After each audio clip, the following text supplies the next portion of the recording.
The morning Mara Holloway's life changed forever started like any other kind of hell. She woke to the sound of boots on her porch, heavy, deliberate, the kind that didn't bother with politeness. Through the gaps in the cabin's warped boards, sunlight fell in thin strips across her bed, illuminating dust that hung in the air like accusations. Her hands found the wheels of her chair before her eyes fully opened. Muscle memory, survival instinct.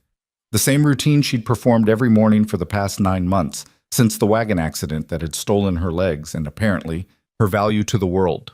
"Miss Holloway?"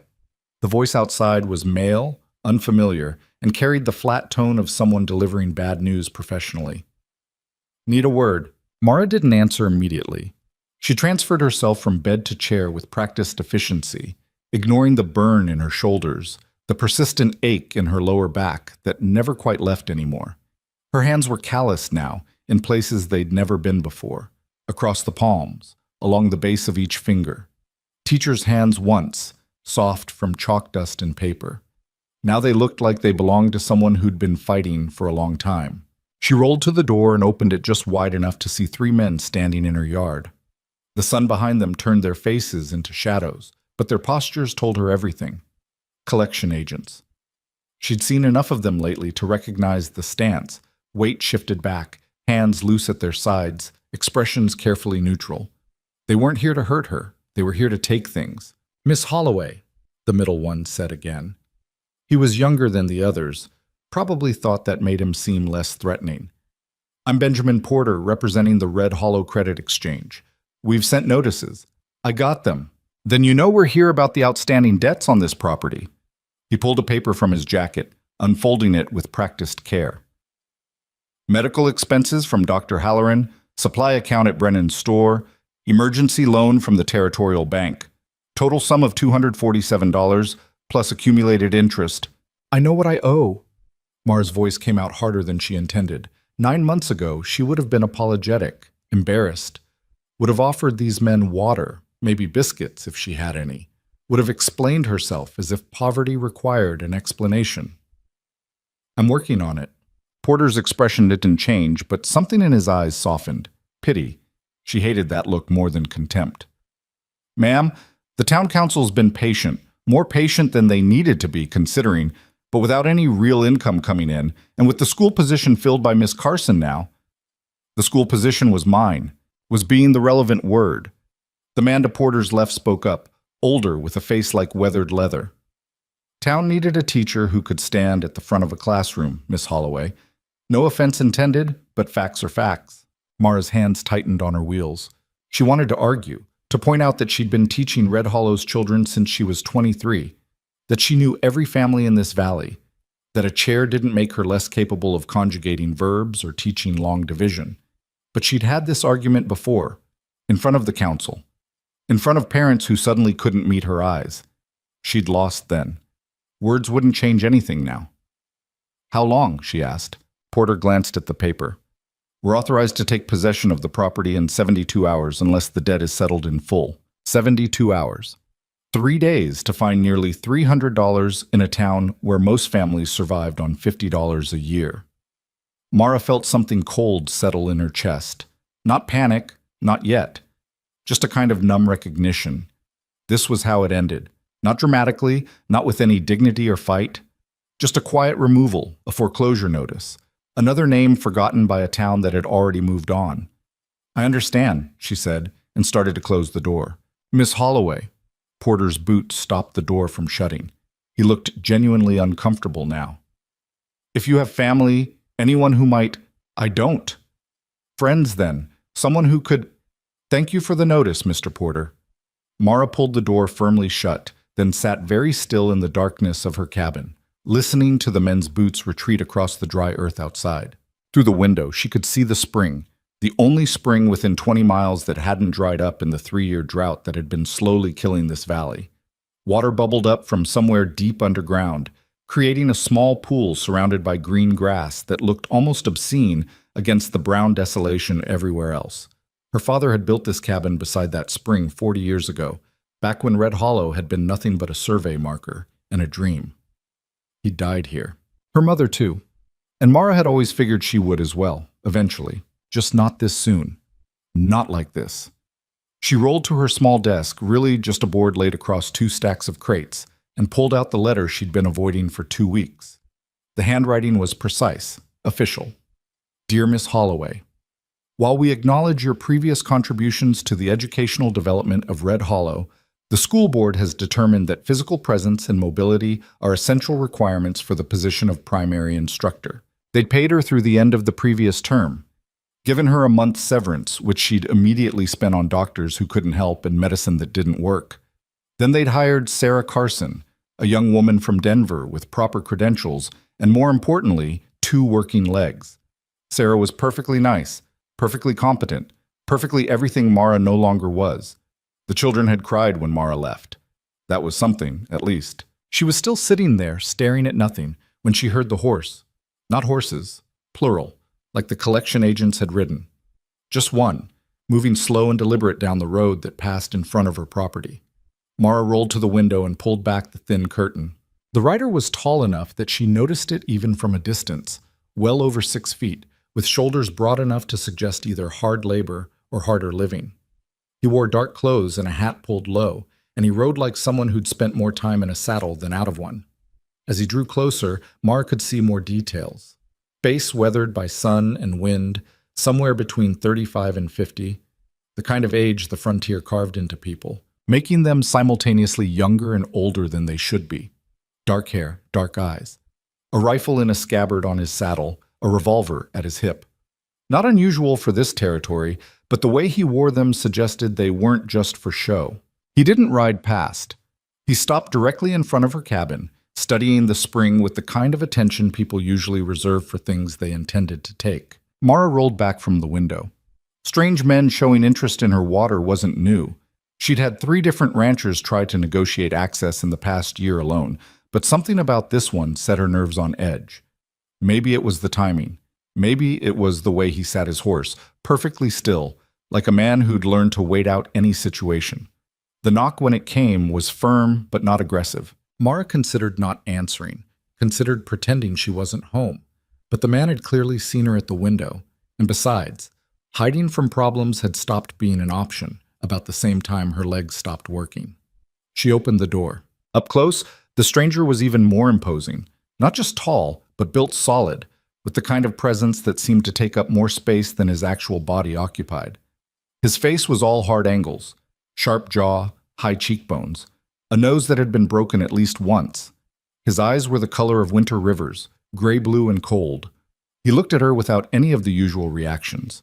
No surprise at the chair, no pity, no uncomfortable averting of gaze. He just looked at her the same way he'd looked at the spring, assessing, Miss Holloway. His voice matched everything else about him, low, rough, economical with words. That's right. And you are? Rhett Mercer. He didn't offer his hand, which she appreciated.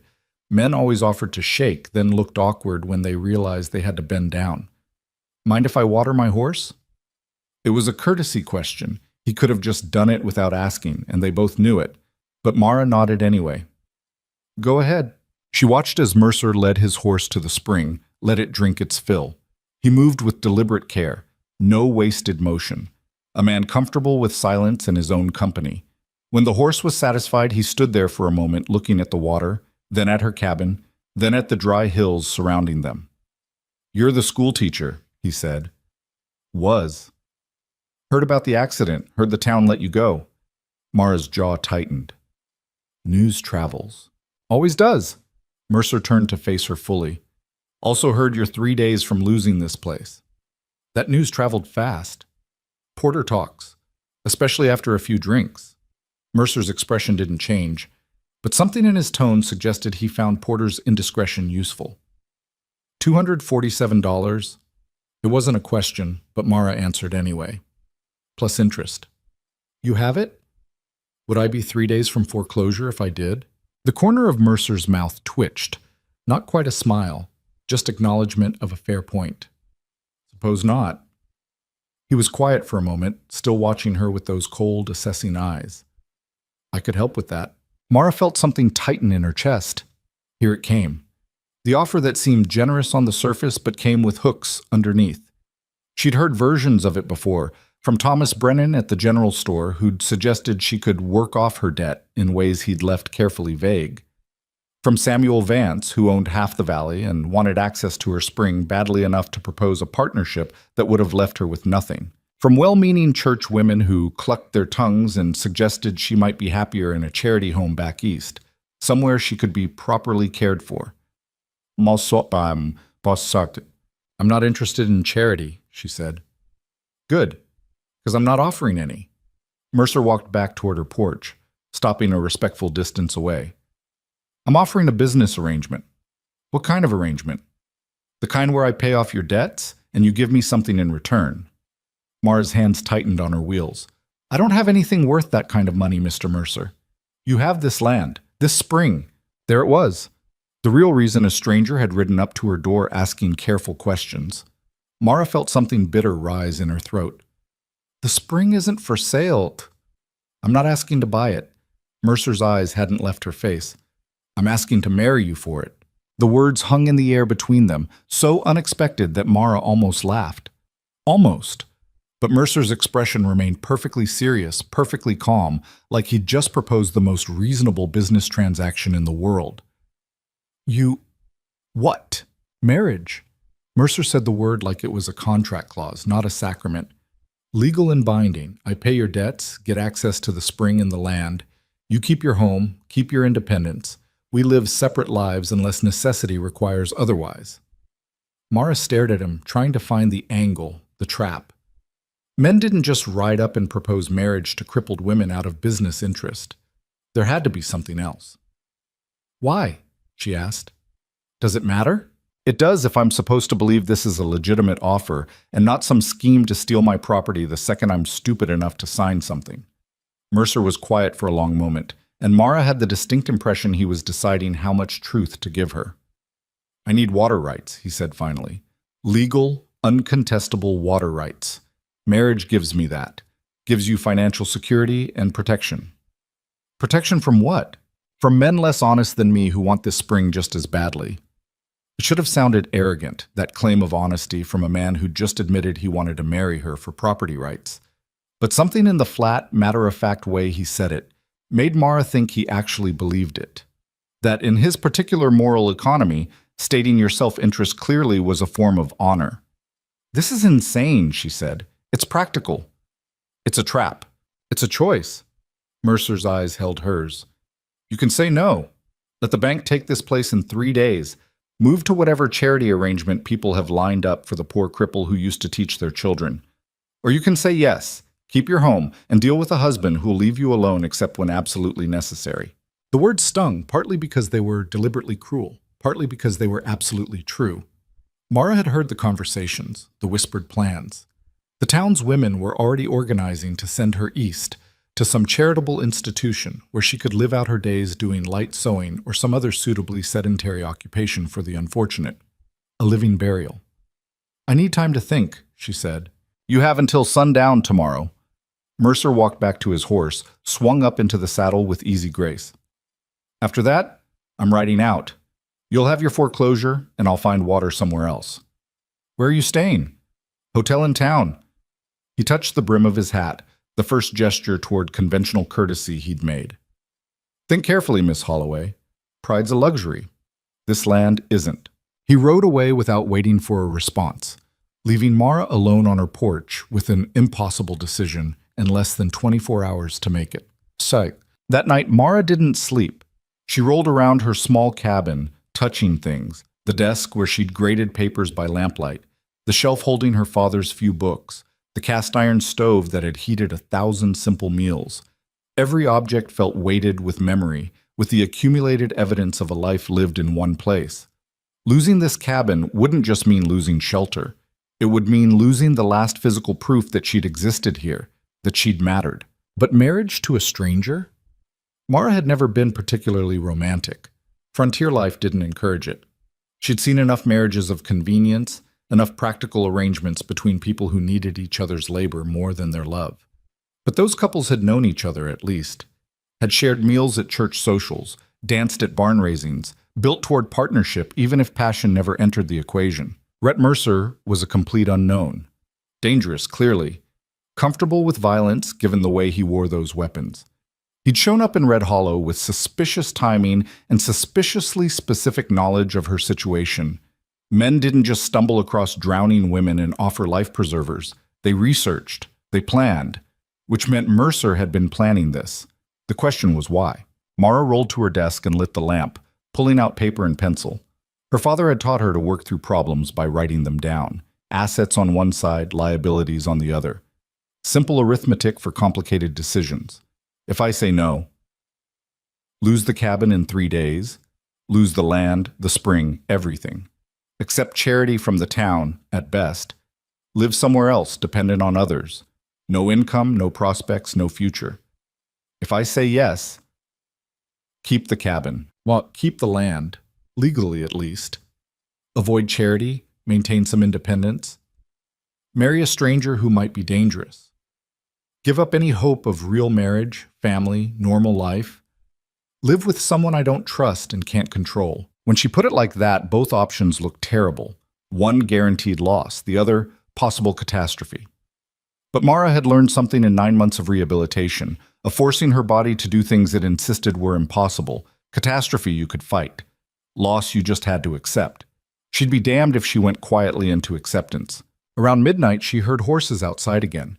Several this time, moving fast. Mara rolled to the window and saw 4 riders silhouetted against the moonlight, circling her property like wolves around a wounded deer. They didn't approach the cabin, just rode the perimeter, their message clear. We're watching, we're waiting, and when this place becomes available, we'll be first in line. By dawn, Mara had made her decision. She dressed carefully, not her everyday calico, but the good blue dress she'd worn to church before the accident, when she'd still gone to church. Fixed her hair, which had gotten long and unkempt in recent months. She looked at herself in the small mirror above her wash basin and saw someone she barely recognized. Thinner, harder, older than 37, had any right to look, but alive, still alive. She rolled out to the porch just as the sun broke over the eastern hills, painting Red Hollow in shades of gold and amber that almost made the drought-stricken valley look beautiful. In better times, her students would be waking up now, getting ready for school. She wondered if they thought about her anymore, or if Sarah Carson had already replaced her in their memories the way she'd replaced her in the classroom. Mara was still sitting there when she saw Mercer riding back up the road, right on time. He sat his horse the same way as yesterday, patient, certain, like a man who'd never doubted what her answer would be. She hated that he was right. He dismounted, walked to the base of her porch steps, didn't speak. Just waited. I have conditions, Mara said. Something flickered across Mercer's face, not quite surprise, not quite respect. I'm listening. The cabin stays mine. If this arrangement ends for any reason, I keep the land and the spring. No legal challenges. Agreed. I want that in writing, drawn up by a lawyer, not some handshake deal. We'll go to Thompson in town this morning. Mara took a breath. And I want to know why you're really doing this.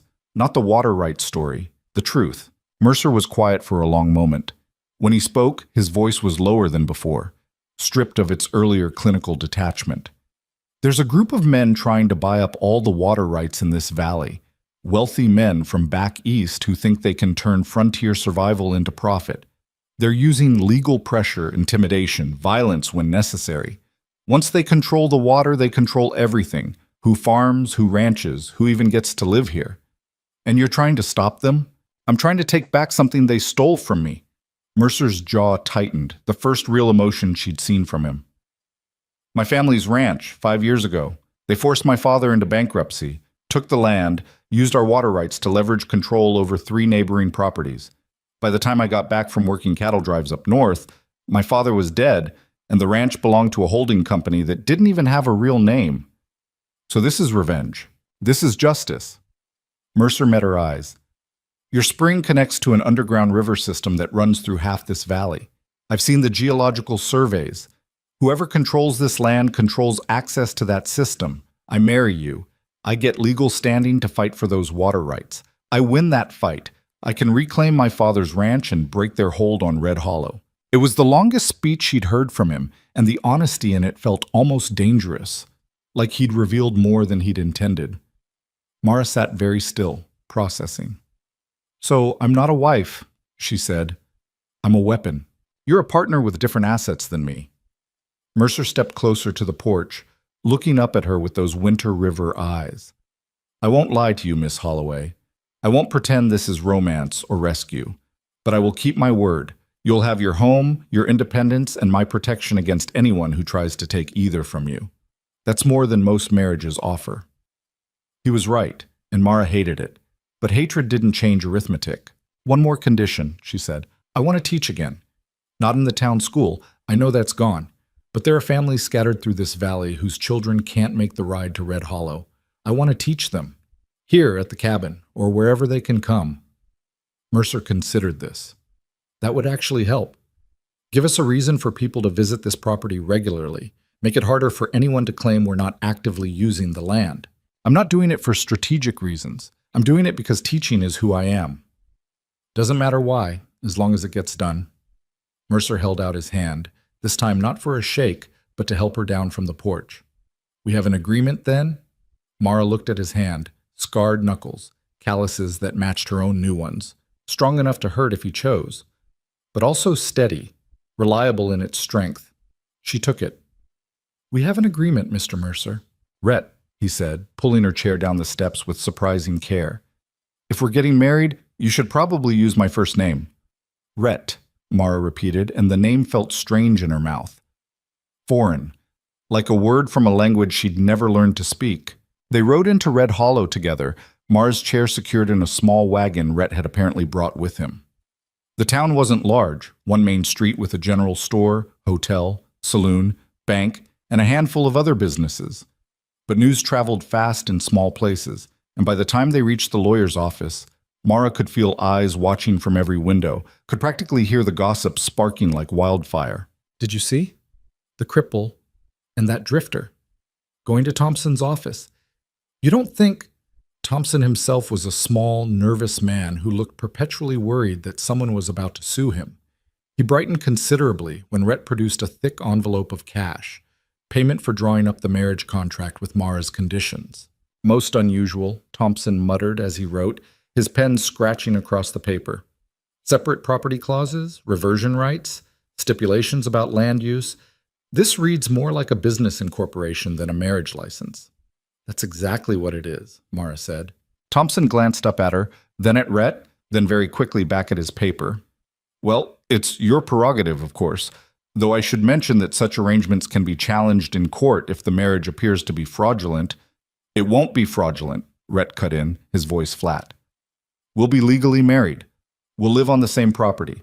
That's sufficient for territorial law. Yes, of course.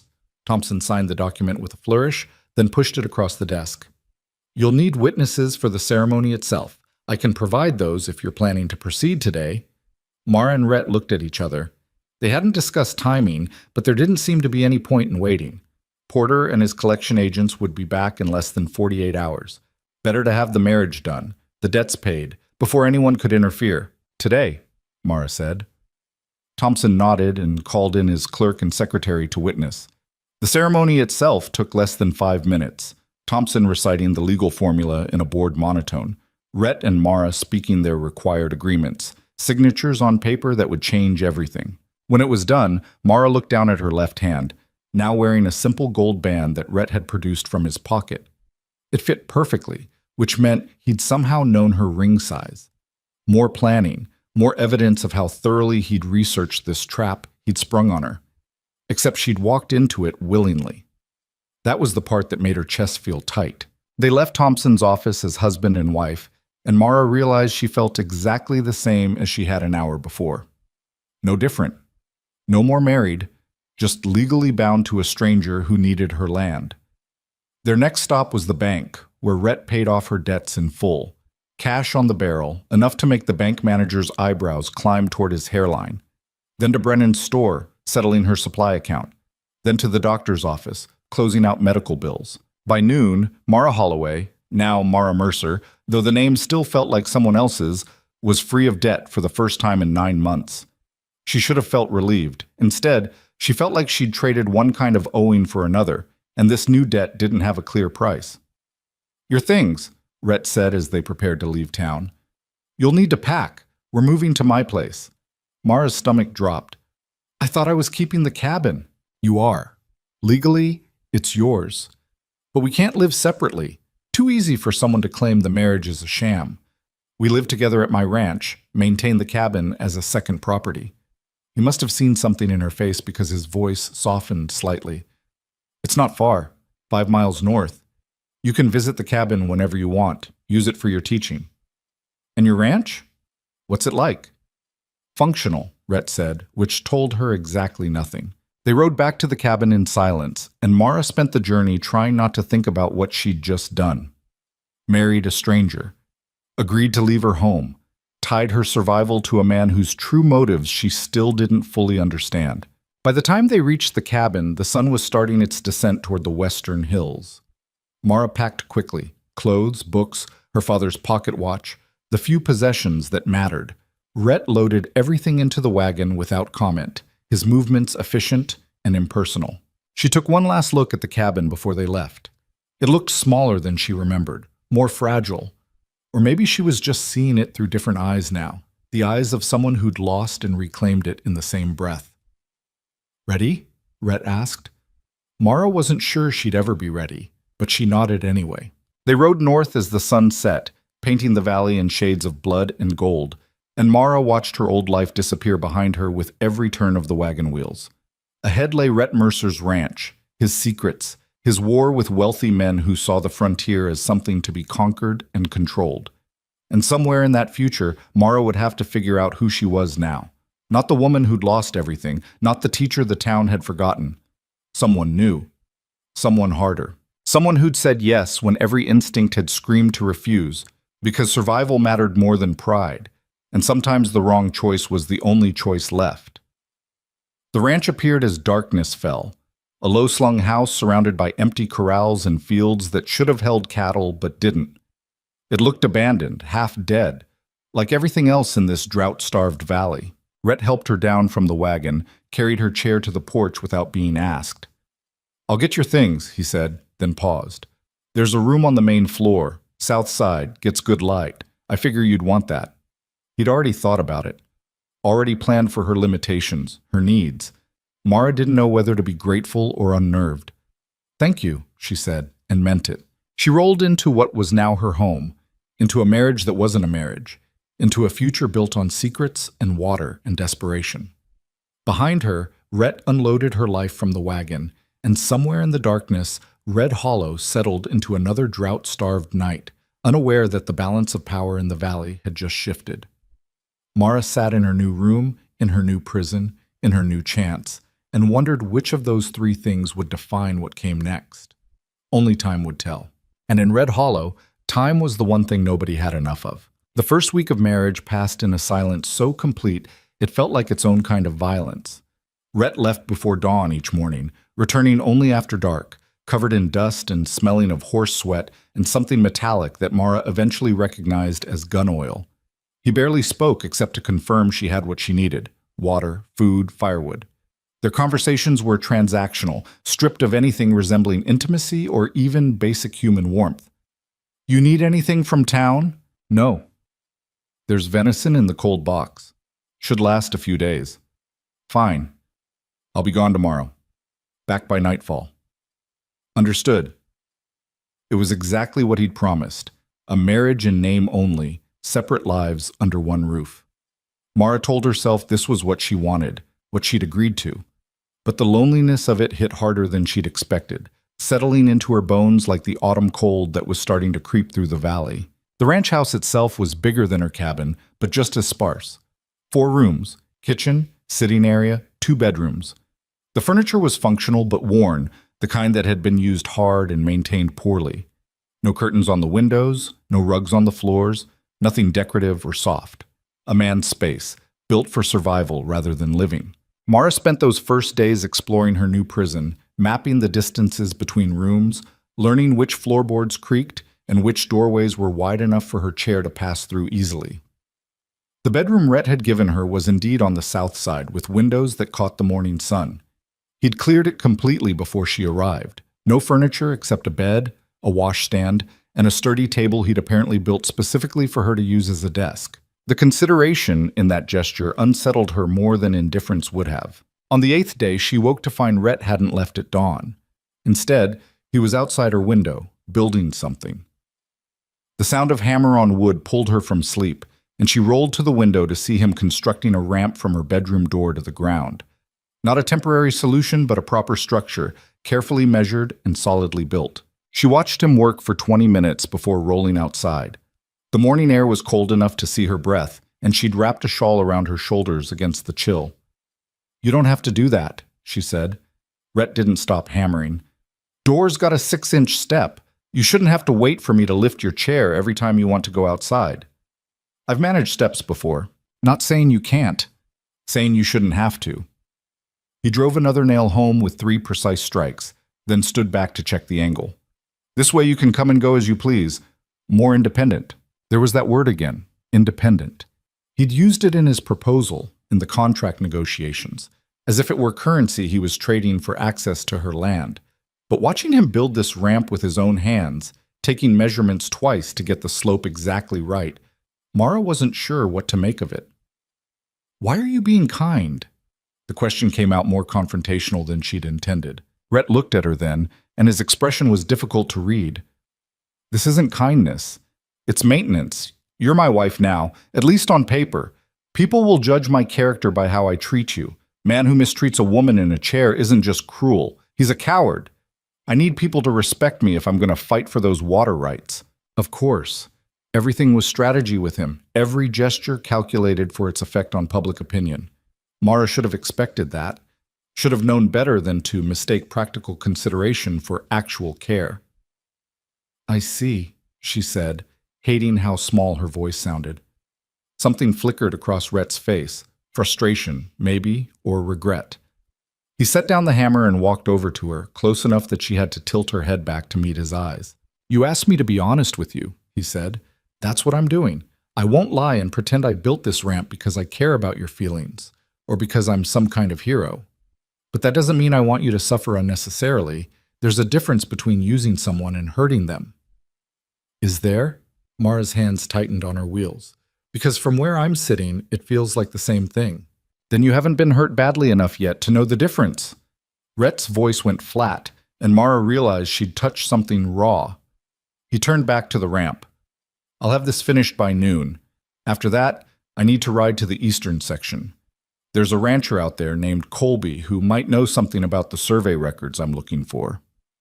"What survey records?" "Maps showing the underground water system. My father had copies, but they disappeared when the holding company took over the ranch. If I can find the original geological surveys, I can prove the water beneath your cabin connects to aquifers running under half the valley. That gives me, legal standing to challenge their current water rights claims." Mara processed this. "So you're not just trying to reclaim your father's ranch, you're trying to prove that everyone who bought property from that holding company doesn't actually own the water they think they do." Smart woman. Rhett picked up the hammer again. "When the truth comes out, every one of those property transfers becomes legally questionable. The holding company will have to renegotiate, probably sell at a loss. And I'll be there to buy my father's land back for a fraction of what they stole it for. That's going to make you enemies. I already have enemies. This just makes them official."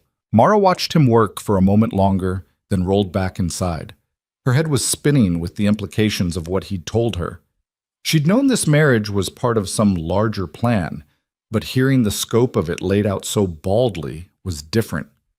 Rhett wasn't just fighting to reclaim one ranch. He was trying to unravel an entire web of property theft and corruption. And she was sitting at the center of it, holding the one piece of land that made the whole scheme possible.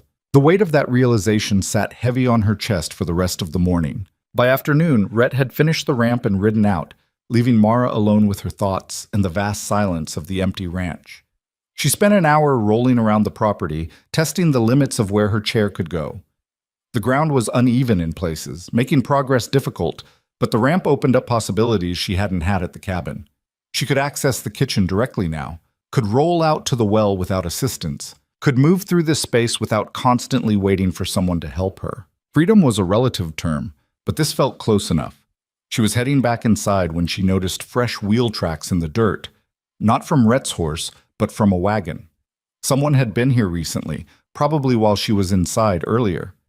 Mara followed the tracks around to the back of the house, where they stopped near a small shed she hadn't explored yet. The shed door was unlocked. Inside, Mara found stacks of papers, documents, maps spread across a makeshift table. Her breath caught. This must be Rhett's research, everything he'd gathered about the water rights conspiracy. She rolled closer, scanning the documents with growing alarm. Property deeds with signatures that looked forged. Letters between businessmen discussing acquisition strategies that read more like threats. A list of ranchers who'd lost their land in the past 5 years, each name marked with dates and dollar amounts. And maps, dozens of maps showing Red Hollow Valley with water sources marked in blue ink, ownership boundaries in red, notations in Rhett's angular handwriting tracking connections between underground aquifers. One map in particular caught her attention. It showed her cabin and the spring, but also a network of dotted lines extending outward like veins through the valley. Beneath her property, someone had drawn a large circle and written, "Primary access point, controls flow to Mercer Ranch, Colby property, Carson Homestead, and Town Wells. Estimated capacity, 50,000 plus gallons daily." Mara stared at those numbers, trying to comprehend what they meant. 50,000 gallons. Enough water to support dozens of families, hundreds of cattle, entire farms. No wonder wealthy men wanted to control it. In a drought, whoever owned this water supply owned the valley's future. She heard hoofbeats and quickly rolled out of the shed, not wanting Rhett to know she'd been snooping. But when the rider came around the house, it wasn't Rhett. The man was in his 50s, well-dressed in a way that looked wrong for ranch country. City clothes, expensive hat, polished boots that had never seen a hard day's work. He rode with the confident posture of someone used to being important, used to being obeyed. Behind him rode 2 others, younger, harder looking, with the unmistakable air of hired muscle. Mrs. Mercer, I presume. The well-dressed man dismounted with practiced ease, removing his hat in a gesture that was polite on the surface but felt condescending underneath. I heard Rhett had gotten himself a wife. Didn't quite believe it until now. Mara's hands tightened on her wheels. You have me at a disadvantage, Mr. Kane. Silas Kane. He smiled, showing too many teeth. I represent Consolidated Western Resources, the holding company that's been working to develop this valley's potential. I'm here as a courtesy, really, to welcome you to the community and discuss some business matters that may interest you. My husband handles our business matters. Does he now? Kane's smile didn't waver, but something cold entered his eyes. Here's the thing, Mrs. Mercer. Your husband is operating under some serious misunderstandings about property rights and water law.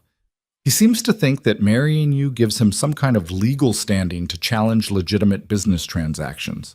I'm here to clarify that it doesn't. I think you should leave. In a moment. First, I want to make sure you understand your situation. Kane walked closer, and Mara fought the urge to roll backward. She wouldn't show fear to this man. Consolidated Western owns 12 properties in this valley, all acquired through perfectly legal foreclosures and sales. We've invested significant capital in developing water resources and infrastructure. If your husband tries to challenge those acquisitions, he's going to lose. And when he loses, you're going to lose everything right along with him. We haven't done anything illegal. Yet.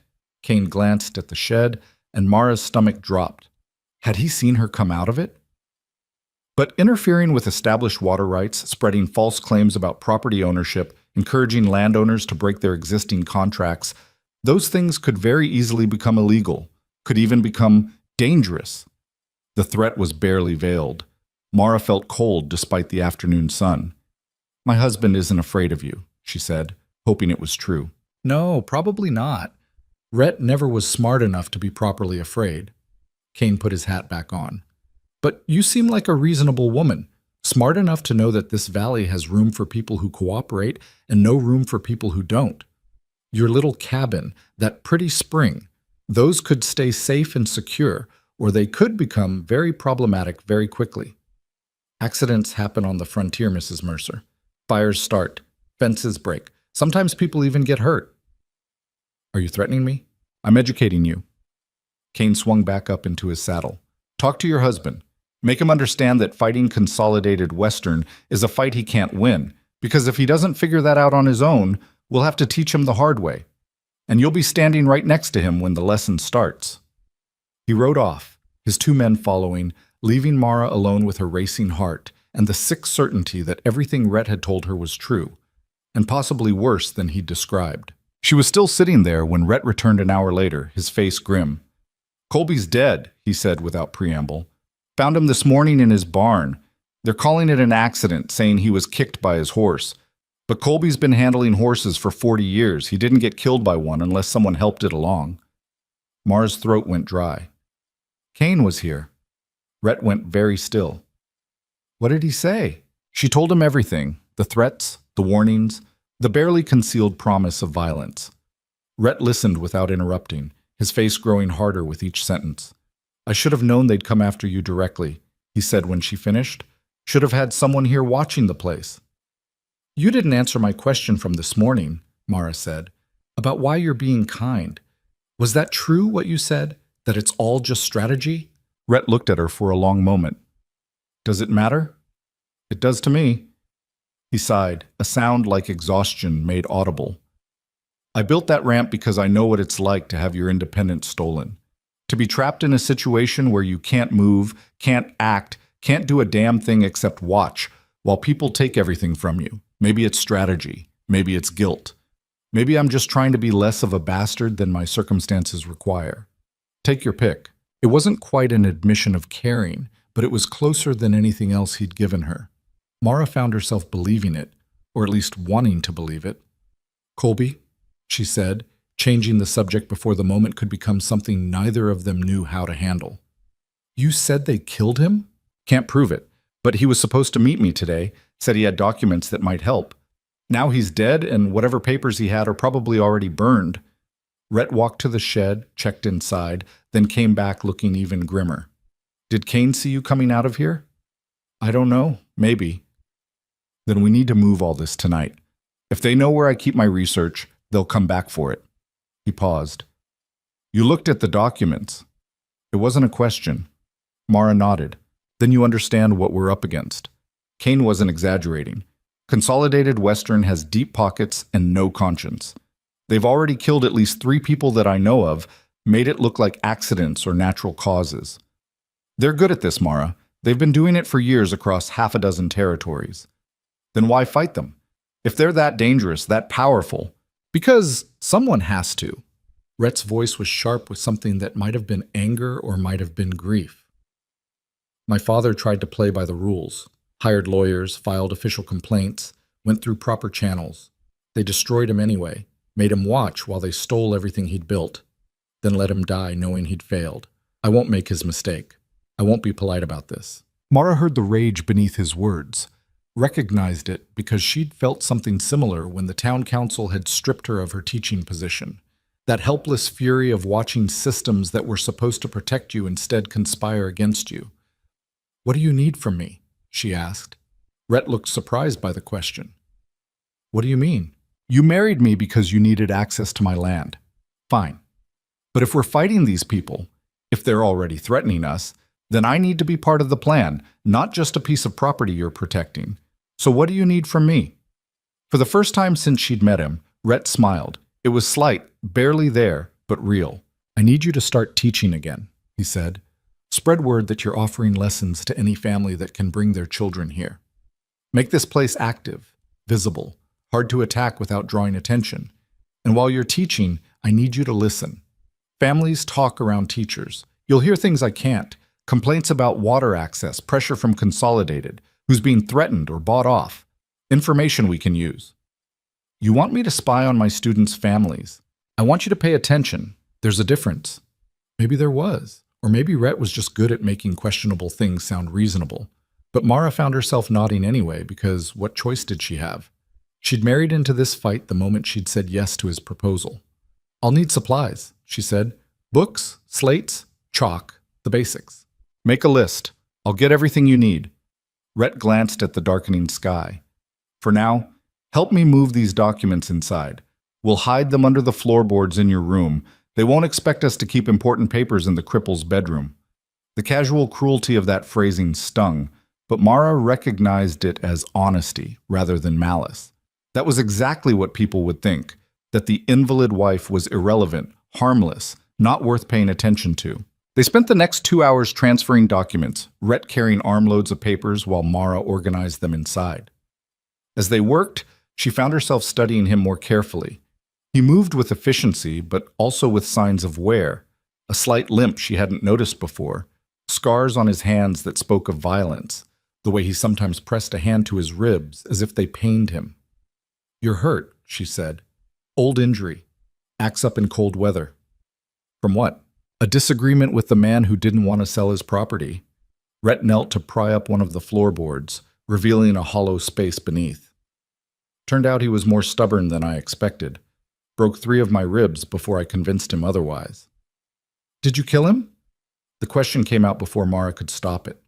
Rhett looked up at her, and for a moment she saw something dangerous flash through his eyes. "Would it matter if I had?" "Yes." "Why?" "Because I need to know who I married." Mara met his gaze steadily. "You've asked me to trust you, to be part of this fight. But I don't know what kind of man you are. Whether you're actually different from Cain and his people, or just playing the same game from a different angle." Rhett was quiet for a long time, still kneeling beside the open floorboard. When he finally spoke, his voice was low and careful. "I didn't kill him, but I would have if he'd pushed harder. I've killed before, Mara, 3 men, all in situations where it was them or me. I'm not proud of it, but I'm not ashamed either. This territory doesn't reward mercy or hesitation. It rewards whoever's willing to do what's necessary. And you think you're doing what's necessary. I think I'm doing what my father couldn't. What every decent person in this valley is too scared or too civilized to do themselves." He started laying documents into the hollow space beneath the floor. "But that doesn't make me a good man, just a useful one." Mara watched him work, trying to reconcile the man who'd built her a ramp with the one who casually admitted he'd killed 3 people. Both versions were true, she realized. Rhett Mercer was capable of consideration and violence, strategy and rage, all existing in the same complicated person. Just like she was learning she could be both the proper schoolteacher and the woman who'd agreed to a marriage that was essentially a business conspiracy. They finished hiding the documents as full darkness fell. Rhett made dinner, salt pork and beans, simple but filling, and they ate in silence at the kitchen table. Mara found herself stealing glances at him, trying to read the thoughts behind those winter river eyes. "There's going to be a town meeting next week," Rhett said eventually. "Consolidated Western is proposing new water use regulations. They're packaging it as conservation, claiming the drought requires careful management. But what they're really doing is positioning themselves to control who gets access and who doesn't. Let me guess. Families who cooperate get water. Families who resist don't." "Exactly. And once that system is in place, they can squeeze whoever they want." Rhett pushed his plate away. "We need to be there. Show the town that we're not intimidated, that we have a right to speak on water matters since your spring makes us one of the largest independent water holders in the valley. Won't that just make us more of a target?" "We're already a target. At least this way we're a visible one. Harder to make us disappear if everyone knows who we are." The logic was sound, but it didn't make Mara feel any safer. She thought about Cain's threats, about Colby dead in his barn, about the careful way violence disguised itself as accident on the frontier. "I'm scared," she said, surprising herself with the admission. Rhett looked at her, and something in his expression softened slightly. "Good. Fear keeps you careful, keeps you alive." He stood, began clearing the dishes. "But don't let it paralyze you. Scared and moving is better than brave and frozen." It wasn't exactly comfort, but Mara found it oddly reassuring anyway. At least he wasn't pretending this was safe, wasn't offering false promises that everything would be fine. That night, lying in her new bed in her new room with secret documents hidden beneath her floor, Mara couldn't sleep. She kept thinking about the maps, the scope of Rhett's plan, the way her small spring connected to an entire underground network that could save or destroy this valley depending on who controlled it. She'd thought marrying Rhett meant trading one kind of cage for another. But maybe it meant something different, trading safety for significance, obscurity for danger, a quiet death for a chance to actually matter in the fight for Red Hollow's future. The question was whether she'd survive long enough to find out. The following days settled into a new rhythm. Rhett spent mornings working on the ranch, repairing fences, maintaining equipment, doing the 100 small tasks that kept a property functional. Afternoons he rode out, meeting with other ranchers, gathering information, building alliances among families who'd been hurt by Consolidated Western's tactics. Mara, meanwhile, began spreading word about her teaching services. She started with nearby families, sending letters to homesteads within a day's ride. The response surprised her. Within a week, she had 3 families committed to sending their children for lessons, with 2 more expressing interest. The first students arrived on a Monday morning. 2 boys and a girl, ages 7 to 12, delivered by a mother who looked exhausted and grateful. "Thank you for this, Mrs. Mercer," the woman said. Her name was Helen Garrett, and she ran a failing farm with her husband 10 miles south. "The town school's too far for us, and I don't have the learning to teach them proper myself." "It's my pleasure," Mara said, and meant it. The moment those children walked into her makeshift classroom, really just the ranch's sitting room with a chalkboard Rhett had installed, she felt something unlock in her chest. This was who she was. Not Mrs. Mercer, not the cripple who'd lost everything, but a teacher with students who needed her. She worked them hard that first day, assessing their reading levels, their arithmetic, their general knowledge. The older boy, Jacob, was bright but undisciplined. His sister Mary was shy but thorough. The younger boy, Thomas, could barely read but had a gift for numbers that Mara recognized immediately as special. "You're good at this," she told Thomas during a break. "Ever think about being an accountant, banker?" The boy's face lit up, then immediately fell. "Pa says those jobs aren't for folks like us." "Your pa's wrong," Mara kept her voice firm but kind. "Folks like us can be anything we're smart enough and stubborn enough to become. Don't let anyone tell you different." She caught Rhett watching from the doorway, his expression unreadable. He disappeared before she could say anything. That evening, as the children were being collected by their parents, Mara overheard Helen Garrett talking to Rhett in low tones. "Pressure from the company," Helen was saying. "They're saying if we don't sign over our water rights, they'll foreclose on the farm. But the terms they're offering are terrible. We'd have to pay them for water that comes from our own well." "Don't sign," Rhett said. "Not yet. I'm working on something that might help. We don't have much time. They want an answer by month's end." "I understand. Just hold on a little longer." Helen nodded, though she looked doubtful. After she left, Rhett came inside and found Mara cleaning the chalkboard. "How'd it go?" he asked. "Good. They're smart kids, need structure and consistency, but they're eager to learn." Mara paused. "Helen's in trouble. Half the valley's in trouble. Consolidated's accelerating their timeline, pressuring families to sign before anyone can organize resistance." Rhett leaned against the doorframe. "The town meeting's in 4 days. That's when they'll make their big push for the new regulations. If those pass, families like the Garretts won't have a choice anymore." "What are you going to do?" "I'm going to stand up at that meeting and explain exactly what Consolidated Western is trying to do. Show everyone the pattern, the foreclosures, the suspicious deaths, the way they're using legal manipulation to steal water rights, force them to defend their actions publicly." "They'll destroy you." "Probably." Rhett's smile was grim. "But at least people will hear the truth first. That's more than my father got." Mara looked at this man she'd married, this complicated, angry, damaged person who was preparing to sacrifice himself for a valley full of people who didn't even know he was trying to save them. "I'm coming with you," she said. "To the meeting?" "Mara, that's not—" "I'm your wife. Where you go, I go. And if you're going to accuse Consolidated Western publicly, you'll need witnesses. You'll need someone who can corroborate your story, someone they can't easily dismiss." She rolled closer to him. "I'm a school teacher, Rhett. People trust teachers. If I stand beside you and say I believe you, that carries weight." He studied her for a long moment. "This isn't your fight. It became my fight the moment I married you. The moment Cain threatened me on this property. The moment I realized that the families sending their children here for lessons are the same families Consolidated's trying to destroy." Mara's voice hardened. "I'm not sitting on the sidelines while you fight alone. That's not who I am." Something shifted in Rhett's expression. Respect, maybe, or recognition. "You're tougher than I gave you credit for. Everyone is once you back them into a corner."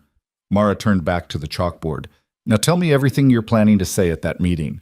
If I'm going to support you, I need to know the full strategy." They spent the next 3 hours going over his plan, refining arguments, anticipating counterattacks. By the time they finished, Mara's head was spinning with property law and water rights, and the 100 ways Consolidated Western had manipulated the system. But beneath the exhaustion, she felt something else stirring: purpose. For the first time since the accident, she felt like she was part of something bigger than her own survival. The night before the town meeting, Mara couldn't sleep again. She lay in bed listening to Rhett moving around the house, preparing for whatever was coming. Around midnight, she heard him walk past her door, pause, then continue to his own room. She was about to drift off when she heard a sound that made her blood freeze. Horses outside, multiple riders, moving slowly around the property. Not the casual approach of visitors, but the careful circling of predators. Mara rolled to her window and peered through the curtain. In the moonlight, she counted 5 riders, all carrying rifles. They weren't shooting, weren't approaching the house, just riding the perimeter, sending a message. "We know where you live. We can come back any time." She heard Rhett's door open, saw him slip outside with his own rifle. He didn't confront the riders, just stood on the porch watching them with the patient stillness of a man who knew that violence could wait. After 10 minutes, the riders moved off, disappearing into the darkness. Rhett came back inside and knocked softly on Mara's door. You awake?" "Yes." He opened the door, stood in the threshold. "That was a warning. They'll escalate after tomorrow's meeting." "I know. You can still back out. Stay here while I go alone." "I won't." Rhett nodded slowly. "Then you should know. If this goes wrong, if they come after us directly, I won't let them take you. Whatever I have to do to keep you safe, I'll do it, even if it means things get bloody." It should have sounded threatening. Instead, it sounded like a promise. "I understand," Mara said. "Do you?" Rhett stepped closer. "I'm not a good man, Mara. I'm using you, using this marriage, using your land to fight a war. I started long before I met you, but that doesn't mean I'll let them hurt you. That's the line. That's where strategy ends and something else begins." Mara felt her throat tighten. "What else?" Rhett didn't answer, just looked at her with those cold eyes that suddenly didn't seem quite so cold anymore. "Get some sleep," he said finally. "Tomorrow's going to be rough." He left, closing the door softly behind him, and Mara sat in the darkness wondering what had just happened. Wondering if the man who'd married her for strategic reasons was starting to care about her for different ones. Wondering if she was starting to care about him too. The thought terrified her more than Kane's threats, or the Midnight Riders, or any of it. Because caring meant vulnerability, meant risking the heart she'd been carefully protecting since the accident had taught her that people only valued you for what you could do, not who you were. But as she finally drifted towards sleep, Mara realized something. Rhett had never once treated her like she was less because of her chair, had never pitied her or handled her delicately or acted like her disability defined her worth. He treated her like an equal partner in an impossible situation. And maybe that was its own kind of care, rough and unpolished as it was. Morning came too fast. They dressed carefully, Mara in her best dress, Rhett in clean clothes that made him look less like a drifter and more like a respectable rancher. The ride to town was tense, neither of them speaking much, both preparing for the confrontation ahead. Red Hollow's town hall was packed when they arrived. Every family in the valley had sent someone, drawn by word that Consolidated Western would be making an important announcement. Mara recognized faces from her teaching days, former students' parents, families she'd known for years. Most avoided her eyes, uncomfortable with her presence or her chair or both. Kane was already there, standing at the front of the room beside a nervous-looking man Mara didn't recognize.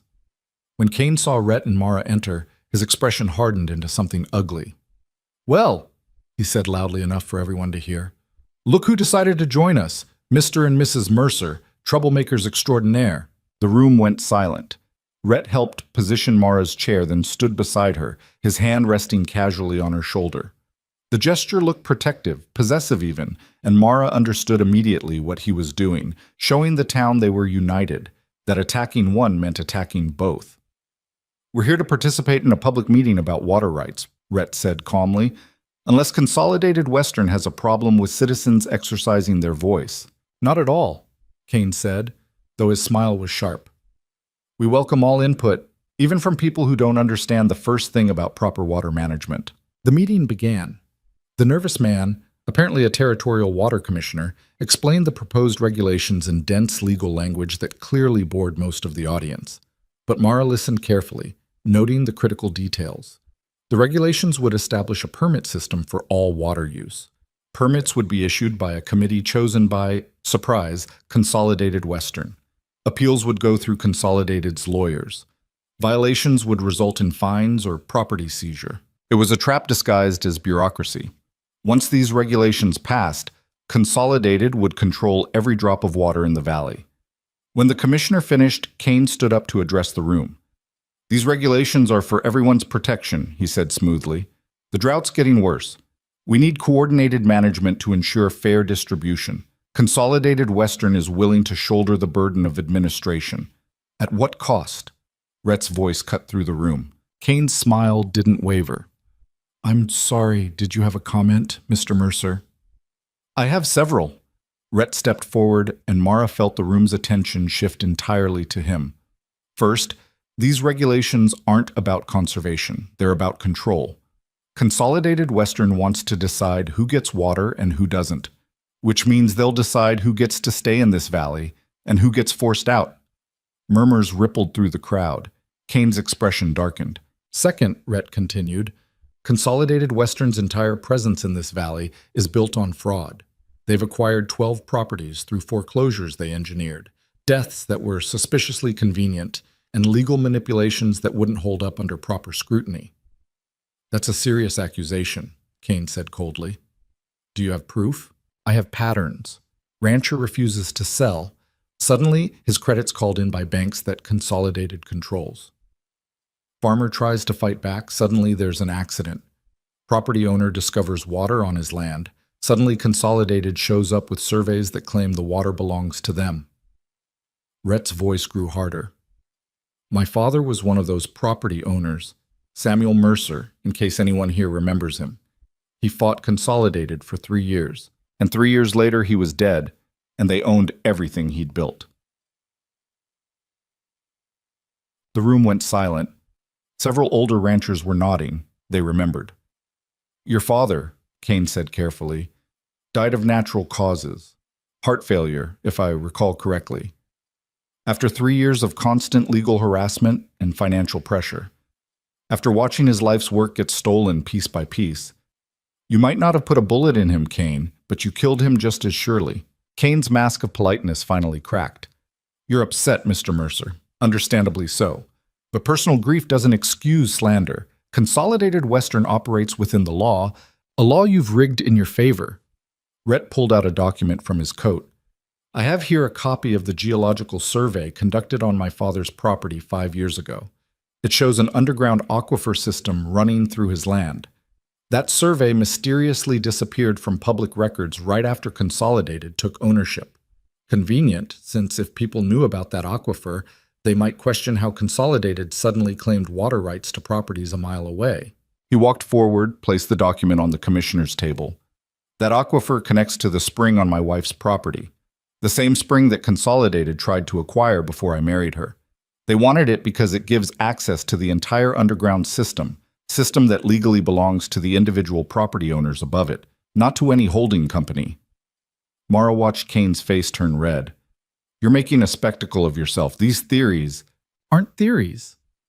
Mara spoke up for the first time, and everyone turned to look at her. Her heart was pounding, but she kept her voice steady. "I've seen the documents Mr. Mercer has collected. I've read the patterns. And I can tell you that 3 families currently sending their children to me for lessons have all received threats from Consolidated Western in the past month. All 3 were told to sign over their water rights or face foreclosure. All 3 were told that refusal would have consequences." "Teaching children doesn't make you a legal expert," Kane snapped. "No, but it makes me someone families trust." Mara rolled forward slightly. "And those families are starting to realize they're being manipulated, that this valley's water belongs to them, not to wealthy men from back east who see our drought as a business opportunity." The room erupted into conversation. Ranchers arguing with neighbors, families questioning the regulations, people demanding to see Rhett's documents. Kane tried to regain control, but the damage was done. The careful narrative Consolidated had constructed was fracturing. Kane's eyes found Mara's across the room, and what she saw there made her blood run cold. Pure rage, barely contained. "This meeting is adjourned," the commissioner said nervously. We'll table the regulations until further review. Like hell we will. Kane's voice cracked like a whip. These regulations are necessary and legal. If Mr. Mercer has concerns, he can file them through proper channels instead of disrupting public meetings with conspiracy theories and stolen documents. Stolen? Rhett's voice went dangerous. Those surveys were public record. The fact that they're not anymore proves my point about corruption. It proves you're a thief and a liar. Kane stepped toward Rhett. And I promise you, Mr. Mercer, this little performance is going to cost you. Consolidated Western doesn't take kindly to defamation. Is that a threat? It's a guarantee. The two men stood facing each other, and Mara could feel violence hovering in the air between them, waiting for an excuse to erupt. She rolled forward, positioning herself between them. Gentlemen, she said firmly, we're in a public meeting. Whatever personal disputes you have can be settled elsewhere. Kane looked down at her, and his expression was one of pure contempt. Stay out of this, cripple. Adults are talking. The room went dead silent. Mara felt the word like a slap, felt every eye in the hall turn toward her with a mixture of pity and embarrassment. But before she could respond, Rhett moved. He didn't hit Kane, not yet, just grabbed him by the collar and lifted him slightly onto his toes, his face inches from the other man's. You will apologize to my wife, Rhett said quietly, or I will break your jaw in front of everyone here. Your choice. Kane tried to pull away, but Rhett's grip was iron. For a moment, Mara thought violence would win. Then Kane seemed to remember where he was, who was watching. My apologies, Mrs. Mercer, he said through gritted teeth. I spoke in anger. Rhett released him and stepped back. The meeting's over, but this conversation isn't finished. They left the town hall in tense silence, Mara's heart still racing from the confrontation. She could feel the entire town watching them go, could hear the whispers starting before they'd even cleared the door. That went well, she said once they were outside. Rhett almost smiled. Could have gone worse. He called me. I know what he called you. Rhett's voice was tight with barely controlled rage. And if we weren't in a room full of witnesses, I would have killed him for it. Mara believed him, and the intensity of his anger on her behalf felt almost overwhelming. They were loading her chair onto the wagon when they heard footsteps behind them. Helen Garrett approached, looking frightened but determined. Mr. Mercer, she said quietly, my husband and I, we want to help. Whatever you're planning, whatever you need, we're with you. 3 other families approached as they were leaving town, each offering similar support. By the time they headed back to the ranch, Rhett had 7 families committed to resisting Consolidated's pressure, to standing together instead of signing away their rights individually. It wasn't much, but it was a start. The ride home felt different than the ride there, charged with possibility and danger in equal measure. They'd drawn a line, made themselves visible targets. Now the real fight would begin. As they reached the ranch, Mara noticed something that made her stomach drop. Fresh tracks in the dirt. Multiple riders had been here while they were gone. Rhett saw it too. He pulled the wagon to a stop and grabbed his rifle. Stay here. Rhett, stay here. He approached the house carefully, checking every window, every door. When he finally waved her forward, his face was grim.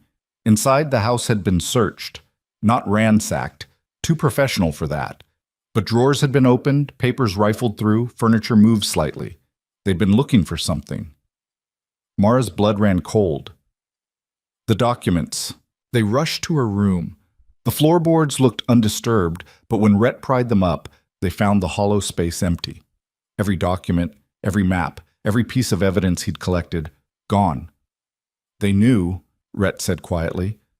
Somehow they knew where to look. Mara thought about Kane's glance at the shed that first day, about the midnight riders, about how much Consolidated Western seemed to know about their movements. They've been watching us. Or someone's been talking. Rhett sat back on his heels, and for the first time since she'd met him, he looked defeated. Those documents were everything. Without them, I can't prove the water system connections. Can't challenge their property claims. Can't what? Can't protect you. He looked up at her, and Mara saw something in his eyes she'd never seen before. Fear. Not for himself, but for her. Without proof, we're just troublemakers making noise. They'll come after us hard now, Mara, and I don't know if I can stop them. Mara rolled closer to him, placed a hand on his shoulder. Then we'll figure something else out. There has to be another way. There isn't. Those surveys, those documents, they took me 2 years to collect. Some of them were originals, irreplaceable. His voice cracked slightly. I failed, just like my father. You're not your father, Mara's voice was firm. And this isn't over. We got 7 families to commit to resistance today. That's 7 more than we had this morning. That's not failure. Rhett looked at her like he was seeing her for the first time. Not the crippled school teacher he'd married for convenience, but someone stronger, someone who refused to quit even when quitting was the logical choice. How are you not terrified? He asked. I am terrified. Mara's hand tightened on his shoulder. But I've been terrified before. It's not fatal. Something passed between them then. Understanding, maybe, or solidarity.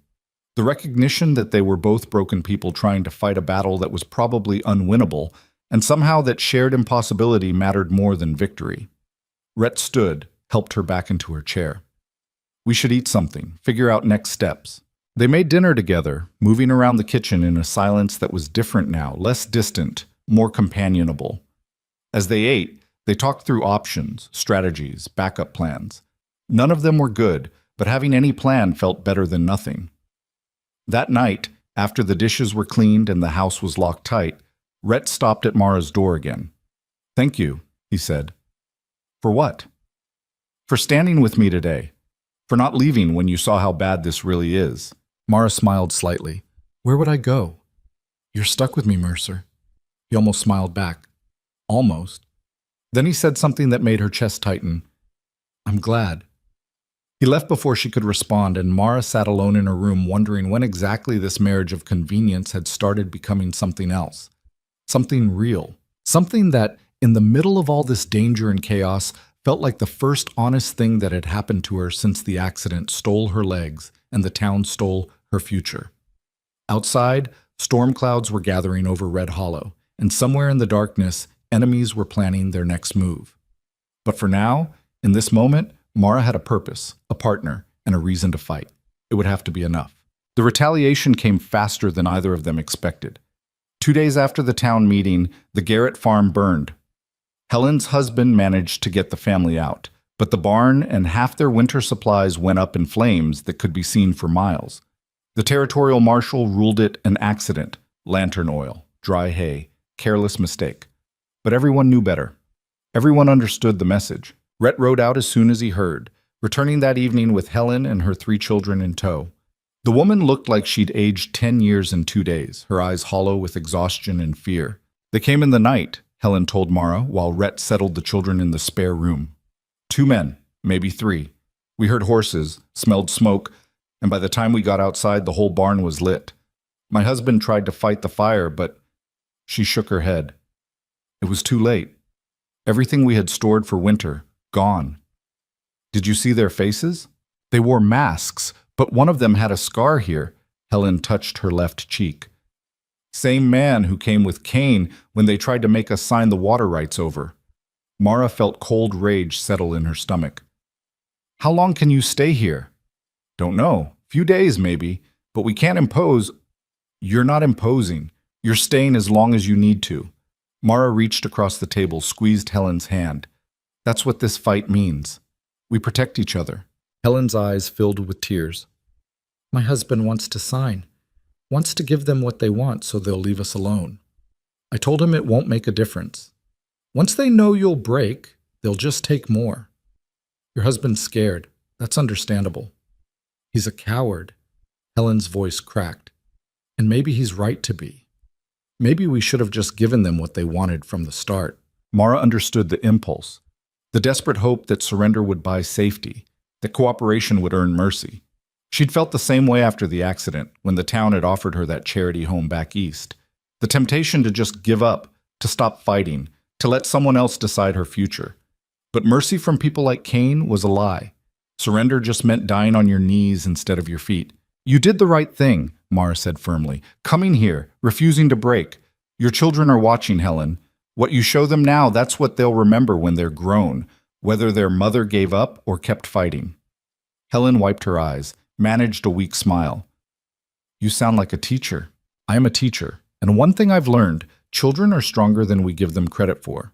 They can handle truth. What they can't handle is watching adults lie to them about how the world works.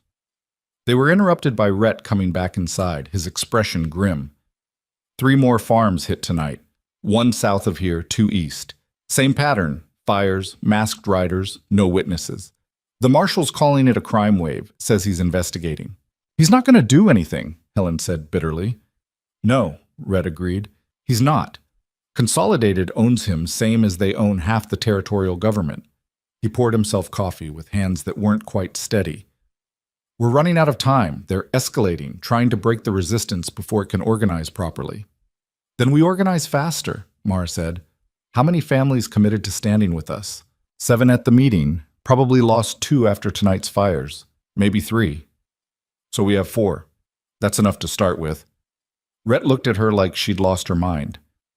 4 families can't fight Consolidated Western. 4 families can't win a war. But they can survive until help arrives. Mara rolled to the table, pulled out paper and pencil. We need to think differently. Consolidated's using fear and isolation, hitting families one at a time, making everyone feel alone. We counter that by making it impossible for them to isolate us. How? We bring everyone here. Turn this ranch into a refuge. Anyone who refuses to sign Consolidated's papers, anyone being threatened or burned out, they come here. We pool resources, share security, make ourselves too visible to attack quietly. Rhett was quiet for a long moment. That puts a target on this property. The target's already here. At least this way we choose the ground we're fighting on. Mara started writing. Helen's family stays. We send word to the other families who committed. Tell them they're welcome here, that we'll protect them. Meanwhile, I keep teaching. Make this ranch a school, a community center. Get people talking to each other, sharing information. And when Kane decides to hit us directly, then we make sure the whole valley sees it. Make it impossible for him to claim it was an accident or isolated incident. Mara looked up at him. You said yourself, visibility is protection, so we get visible. Helen was nodding slowly. It could work. My cousin runs a homestead near the Eastern Ridge. She's been resisting Consolidated's pressure. I could reach out to her. Do it, Mara said. Anyone you know who might stand with us, anyone being threatened, spread the word. Over the next 3 days, the ranch transformed. Helen's cousin arrived with her family, a husband, 2 daughters, and a grandmother who looked like she could chew nails. Then came the Hendersons, a young couple who'd lost their water access when Consolidated cut off the creek running through their property. Then Marcus Webb, a former soldier who'd settled in Red Hollow after the war and now faced foreclosure on his small farm. By the end of the week, Rhett's ranch housed 11 adults and 7 children, all crammed into a space meant for 2 people. The main house overflowed into makeshift shelters in the barn, tents pitched in the yard, a communal kitchen organized by Helen and the other women. It was chaotic and uncomfortable, and exactly what Mara had hoped for. Too many witnesses for Consolidated to eliminate quietly. The children ranged from age 5 to 14, and Mara threw herself into teaching with an intensity that surprised even her.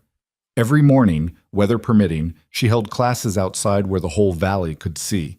Reading, arithmetic, history, civics. She taught them about property rights and water law, made sure they understood exactly what was being stolen from their families and why. Knowledge is power, she told them one afternoon, standing before a makeshift chalkboard Rhett had built. And the people trying to control this valley don't want you to have power. They want you ignorant and scared. So every fact you learn, every skill you develop, that's a weapon against them. Thomas, the boy with the gift for numbers, raised his hand. Mrs. Mercer, are we in danger? The other children went quiet, waiting for her answer. Mara could have lied, could have offered false comfort. Instead, she told them the truth. Yes, we're in danger. But danger doesn't mean defeat. It means we have to be smarter, braver, and more stubborn than the people trying to hurt us. She looked at each child in turn. Your parents brought you here because they believe in something worth protecting. Not just land or water, but the idea that ordinary people deserve to control their own futures. That's worth being scared for. That's worth fighting for. Jacob, the older boy, spoke up. My pa says Mr. Mercer's going to get us all killed. Your pa might be right, Mara said calmly. Or Mr. Mercer might be the only person brave enough to stand up when everyone else wants to hide. Time will tell. She caught Rhett watching from near the barn, his expression unreadable. He'd been different since the night they'd found the documents stolen. More present, more engaged with the families gathering on his property. He organized security rotations, taught the men how to watch for raiders, showed them where to position themselves for maximum visibility. But he also did smaller things. Helped the grandmother carry water, fixed a broken wagon wheel for the Hendersons, played an awkward game of catch with one of the younger boys who'd lost his own father to Consolidated's foreclosure tactics. Mara saw him struggling with it, this unexpected role of protector and leader. He'd planned for a solitary revenge, a cold strategic campaign. Instead, he'd somehow become responsible for a dozen frightened people who looked to him for answers he didn't always have. "You're good with them," she told him one evening after the children had gone to bed. They were sitting on the porch, sharing watch duty while the others slept. "I don't know what I'm doing," Red admitted. "I'm a fighter, Mara. Not a... whatever this is. A community organizer." He snorted. "That's a generous term for it." "It's the accurate term. Whether you planned for it or not, you've built something here. People are choosing to stand with you. They're choosing to stand with you. You're the one teaching their children, making them believe there's hope." Rhett was quiet for a moment. "I just gave them a place to hide. You gave them more than that. You gave them permission to fight back." Mara watched the stars overhead, bright and cold in the autumn sky. "That matters more than you know." They sat in companionable silence for a while, listening to the night sounds, crickets, a distant coyote, the soft breathing of horses in the barn. It felt almost peaceful, this moment, though Mara knew it was just the calm before whatever storm was coming. "I keep thinking about my father," Rhett said suddenly, wondering what he'd make of this.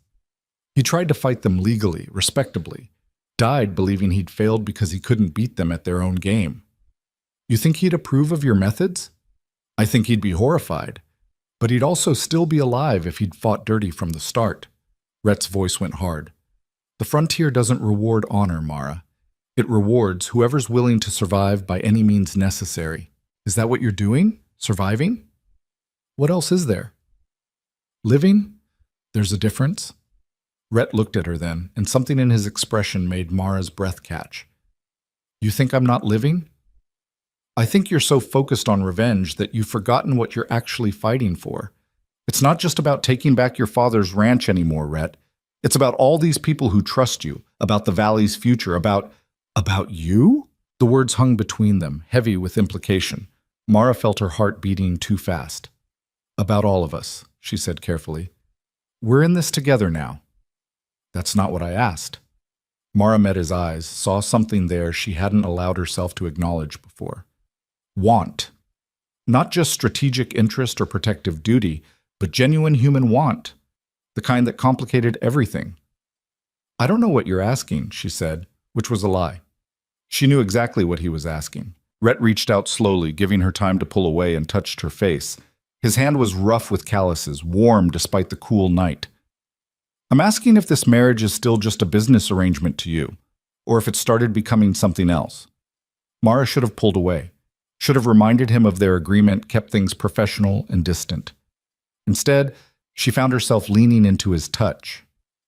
"It's complicated," she whispered. "Everything's complicated."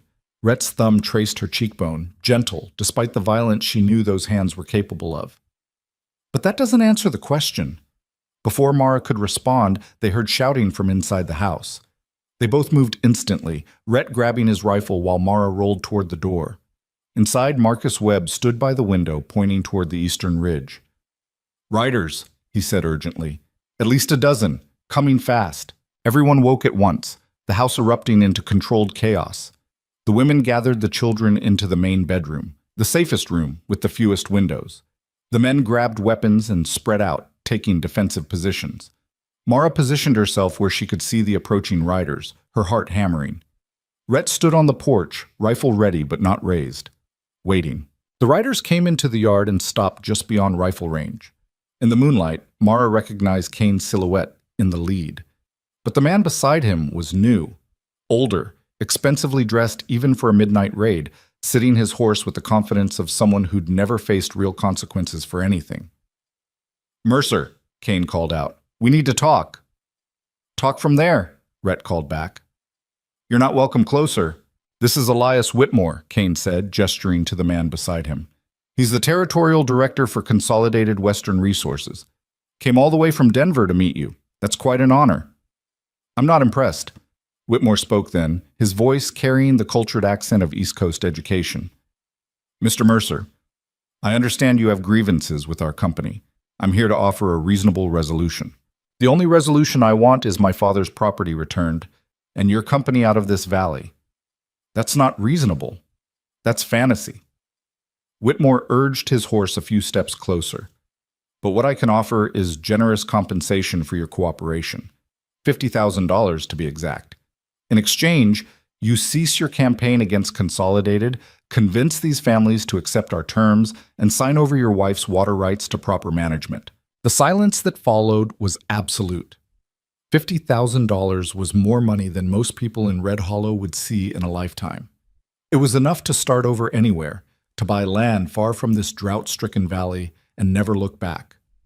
"And if I refuse?" Rhett asked. "Then we'll proceed with legal action. We have documentation proving you've been spreading false information, encouraging breach of contract, even theft of company property." Whitmore's smile was thin. "You'll be arrested, Mr. Mercer. Your property will be seized. These families harboring here will face charges as accomplices. And your wife, well, I imagine the territorial courts won't look kindly on a woman who can't properly maintain or defend her land. She'll lose everything." Mara felt ice in her veins. The threat was clear. Cooperate or be destroyed through legal mechanisms they controlled completely. "You have until dawn to decide," Whitmore continued. "After that, the offer expires and the consequences begin." They rode off, leaving Rhett standing on the porch with his rifle and his impossible choice. The house erupted into frightened conversation the moment the riders disappeared. Families arguing in hushed voices, children crying despite the adults' attempts to comfort them. Helen found Mara in the kitchen, her face pale. $50,000, Helen whispered. "That's enough to save all of us. He should take it." "He won't." "How do you know?" "Because I know him." Mara surprised herself with the certainty in her voice. "This isn't about money for Rhett. It never was." "Then what's it about?" "His father, justice. Proving that ordinary people can stand against power and win." Mara looked toward where Rhett had disappeared outside. "He'd rather die fighting than live knowing he surrendered." "That's insane." "Maybe.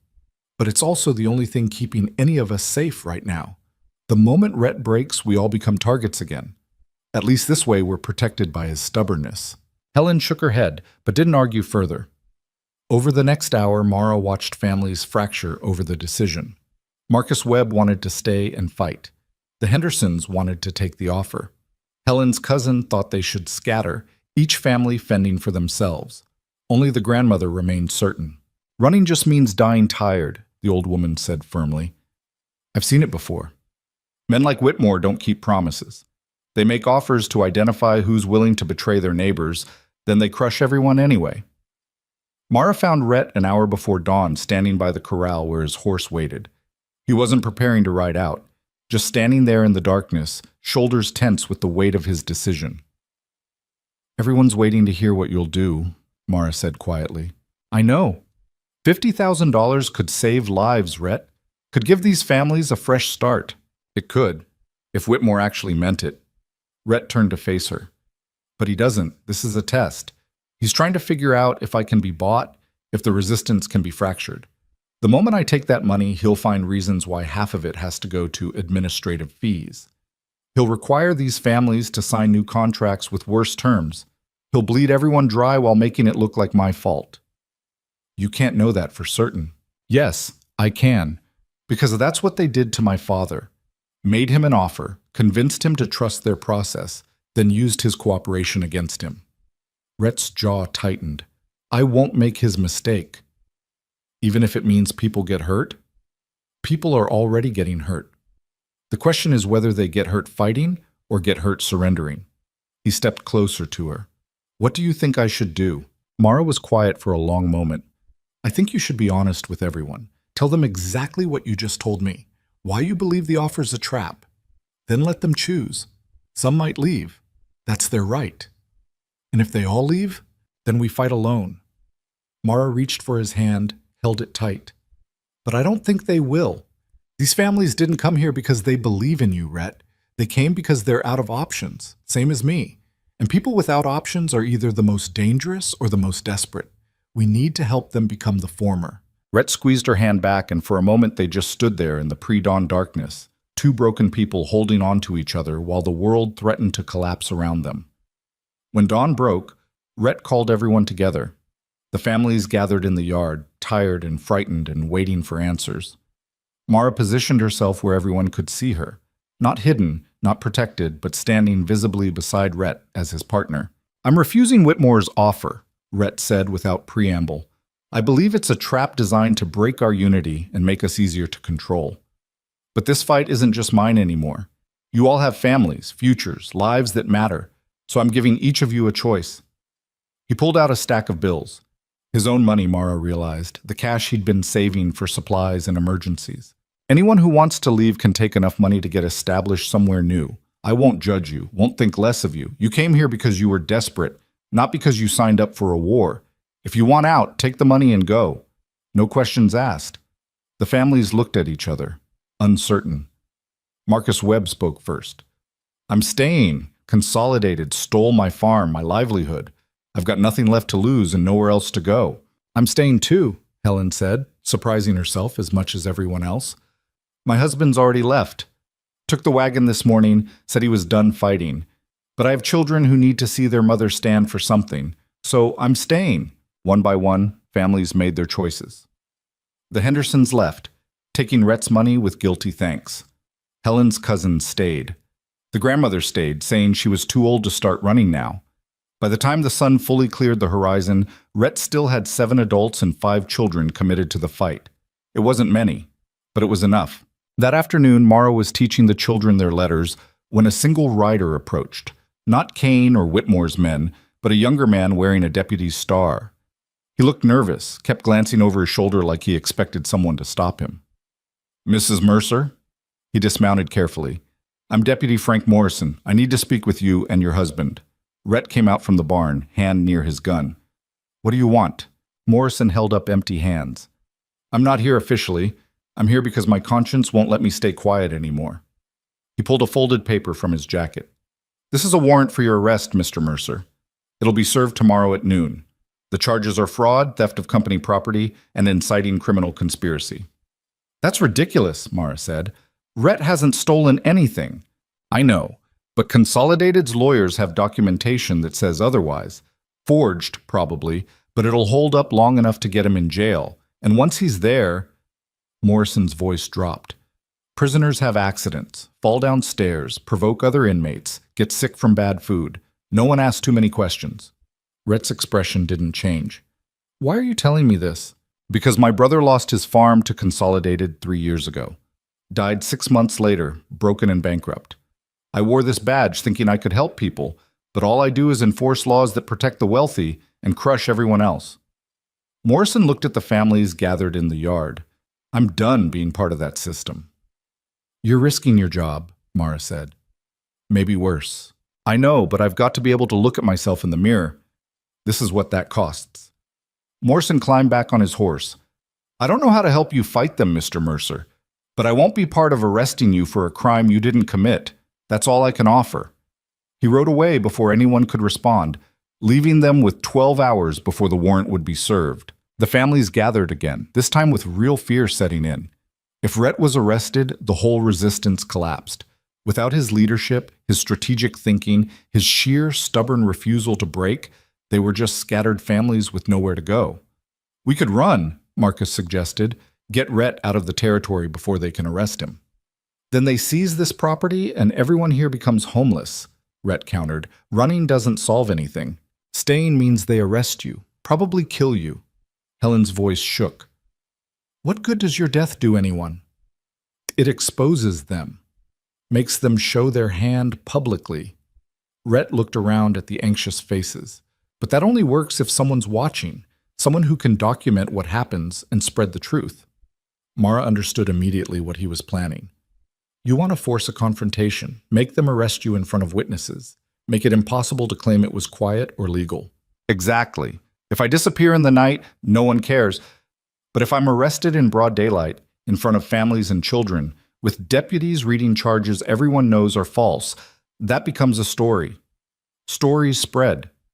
Stories don't stop bullets, the grandmother said bluntly. No, but they change how people see what's happening. Right now, Consolidated's winning because everyone thinks they're alone, thinks no one else is fighting. We make my arrest visible. We show the valley that resistance is possible, that someone's willing to pay the price. Mara felt sick. He was talking about sacrificing himself, turning his own arrest into propaganda. It was brilliant and terrible in equal measure. No, she said firmly. There has to be another way. There isn't, you know that. I won't let you martyr yourself for this cause, Rhett. I won't. She stopped, realizing what she'd almost said, that she cared too much to watch him die, that somewhere in the past weeks, this marriage of convenience had become something real enough to break her heart. Rhett must have seen it in her face because his expression softened. Mara, I said no. She rolled forward, positioning herself between him and the others. We're not doing this. We're not giving Consolidated the satisfaction of destroying you. Then what do you suggest? Mara's mind raced. There had to be an angle they weren't seeing, some way to turn this arrest into something other than defeat. She thought about the families gathered here, about the children watching everything with wide eyes, about Deputy Morrison risking his job to warn them. And suddenly she knew. We don't hide. We don't run. We make sure every person in Red Hollow sees exactly what Consolidated's doing. She turned to Marcus. How fast can you ride to town? Couple hours, maybe less if I push it. Go. Spread word that Rhett Mercer's being arrested tomorrow at noon for fighting Consolidated Western. Tell everyone who'll listen that if they want to see what corporate corruption looks like, they should come watch. Make it an event. Marcus's eyes widened. You want an audience? I want witnesses. I want families who've been too scared to resist seeing that they're not alone. I want Consolidated forced to arrest a man in front of half the valley while children watch. Mara's voice was fierce now. They're counting on us being quiet, on this happening in shadows. So we drag it into the brightest light possible. Helen caught on. And I'll bring every family I know. Make sure there are women and children everywhere, making it impossible for violence to seem justified. Exactly. Mara looked at Rhett. They want to make you a criminal? Fine. We'll make you a symbol instead. And when they arrest you, everyone will see exactly what that means. For the first time since Morrison had delivered the warning, Rhett smiled. Not his usual grim half-smile, but something genuine and warm. You're terrifying when you're strategic, he said. I learned from you. They spent the rest of the day preparing. Marcus rode out to spread word through the valley. Helen and her cousin visited nearby homesteads, inviting families to witness history. The grandmother organized the children, rehearsing what they'd say if anyone asked why they were there. We're here to learn what justice looks like, the kids practiced saying. Our teacher says paying attention is how you change the world. As night fell, Mara found herself unable to sleep. She kept thinking about the morning, about watching Rhett get arrested, about the 100 ways this plan could go wrong. Around midnight, she heard his door open, heard him walk to the kitchen. She followed. He was making coffee, moving quietly to avoid waking anyone. When he saw her, he poured a second cup without asking. Can't sleep? He said. Too much to think about. They sat at the table, drinking coffee in comfortable silence. After a while, Rhett spoke. I need to tell you something, in case tomorrow goes badly.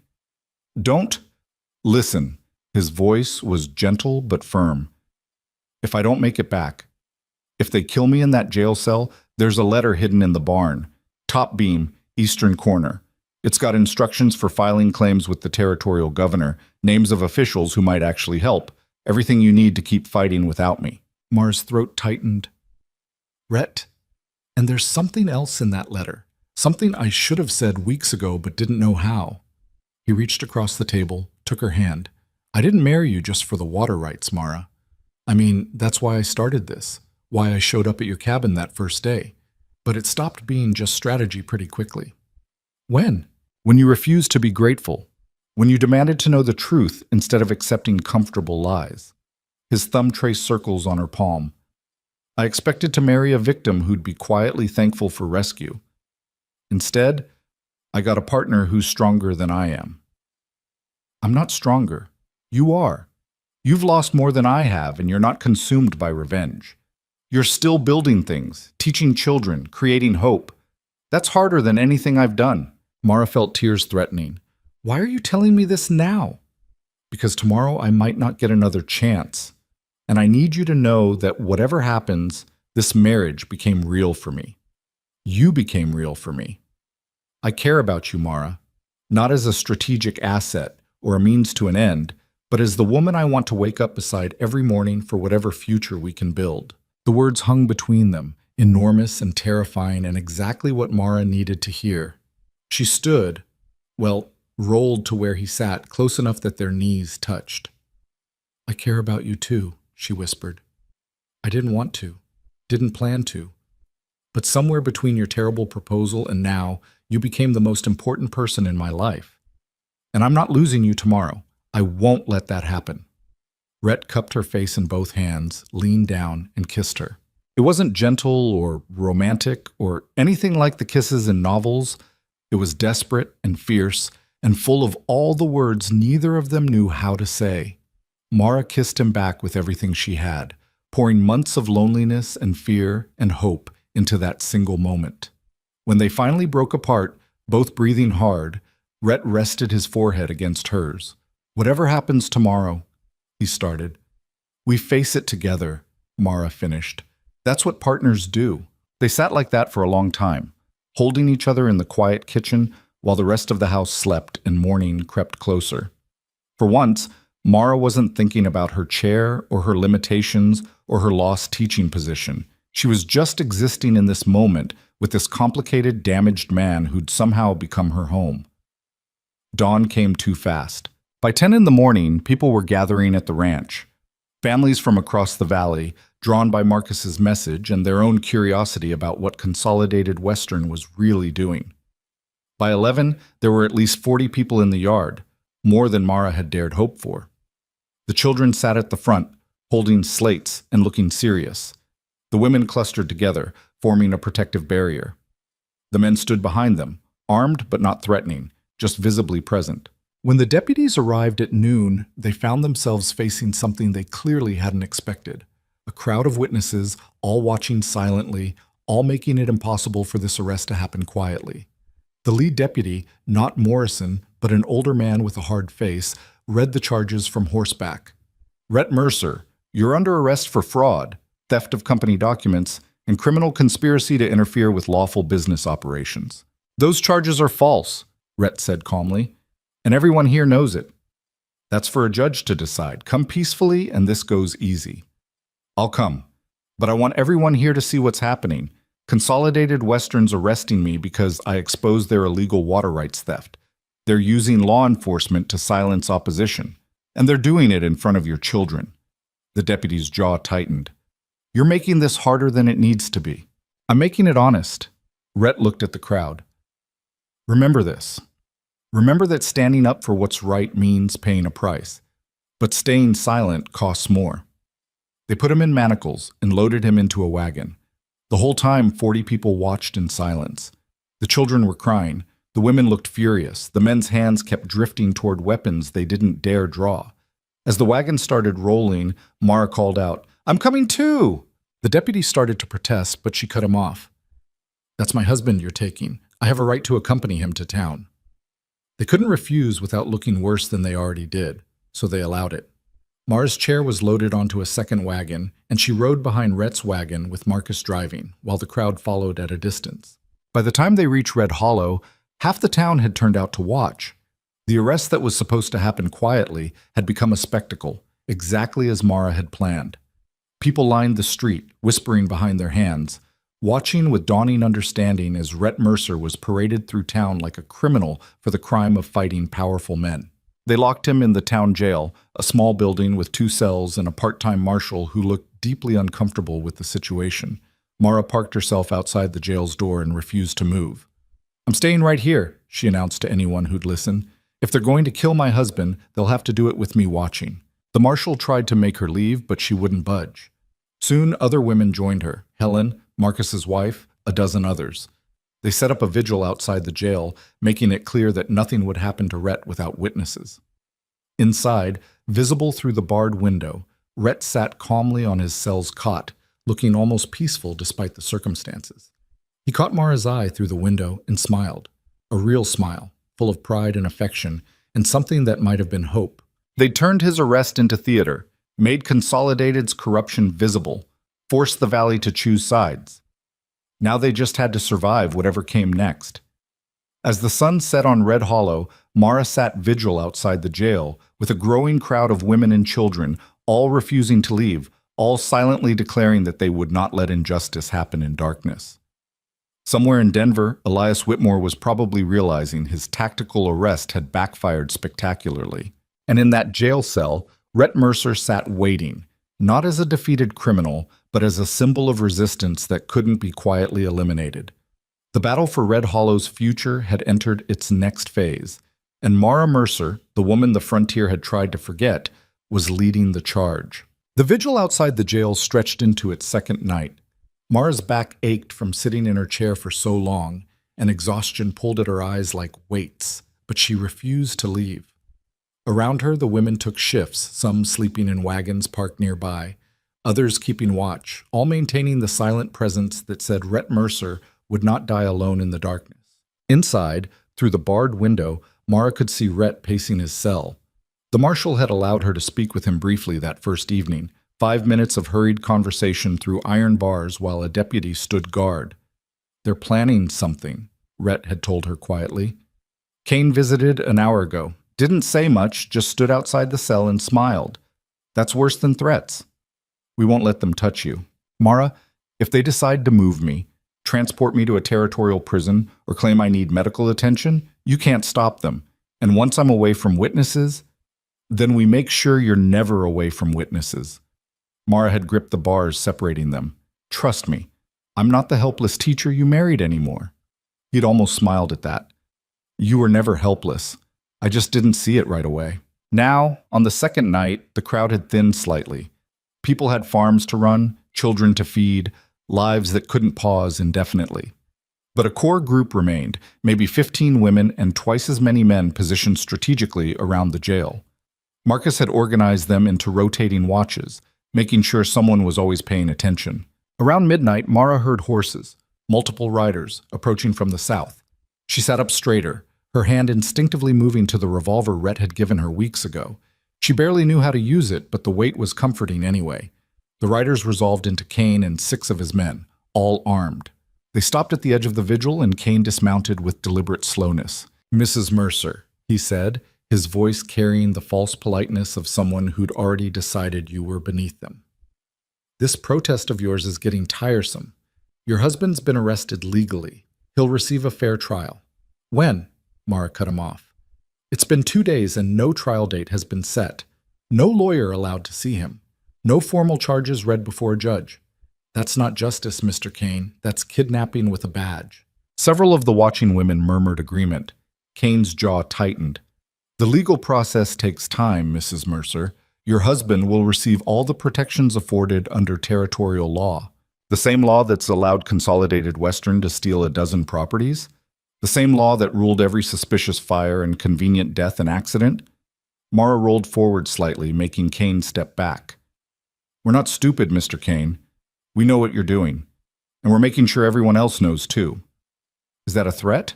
"It's a promise. Every hour Rhett sits in that cell without trial, more families see the truth. More people realize they're next if they don't stand together." Mara gestured to the women around her.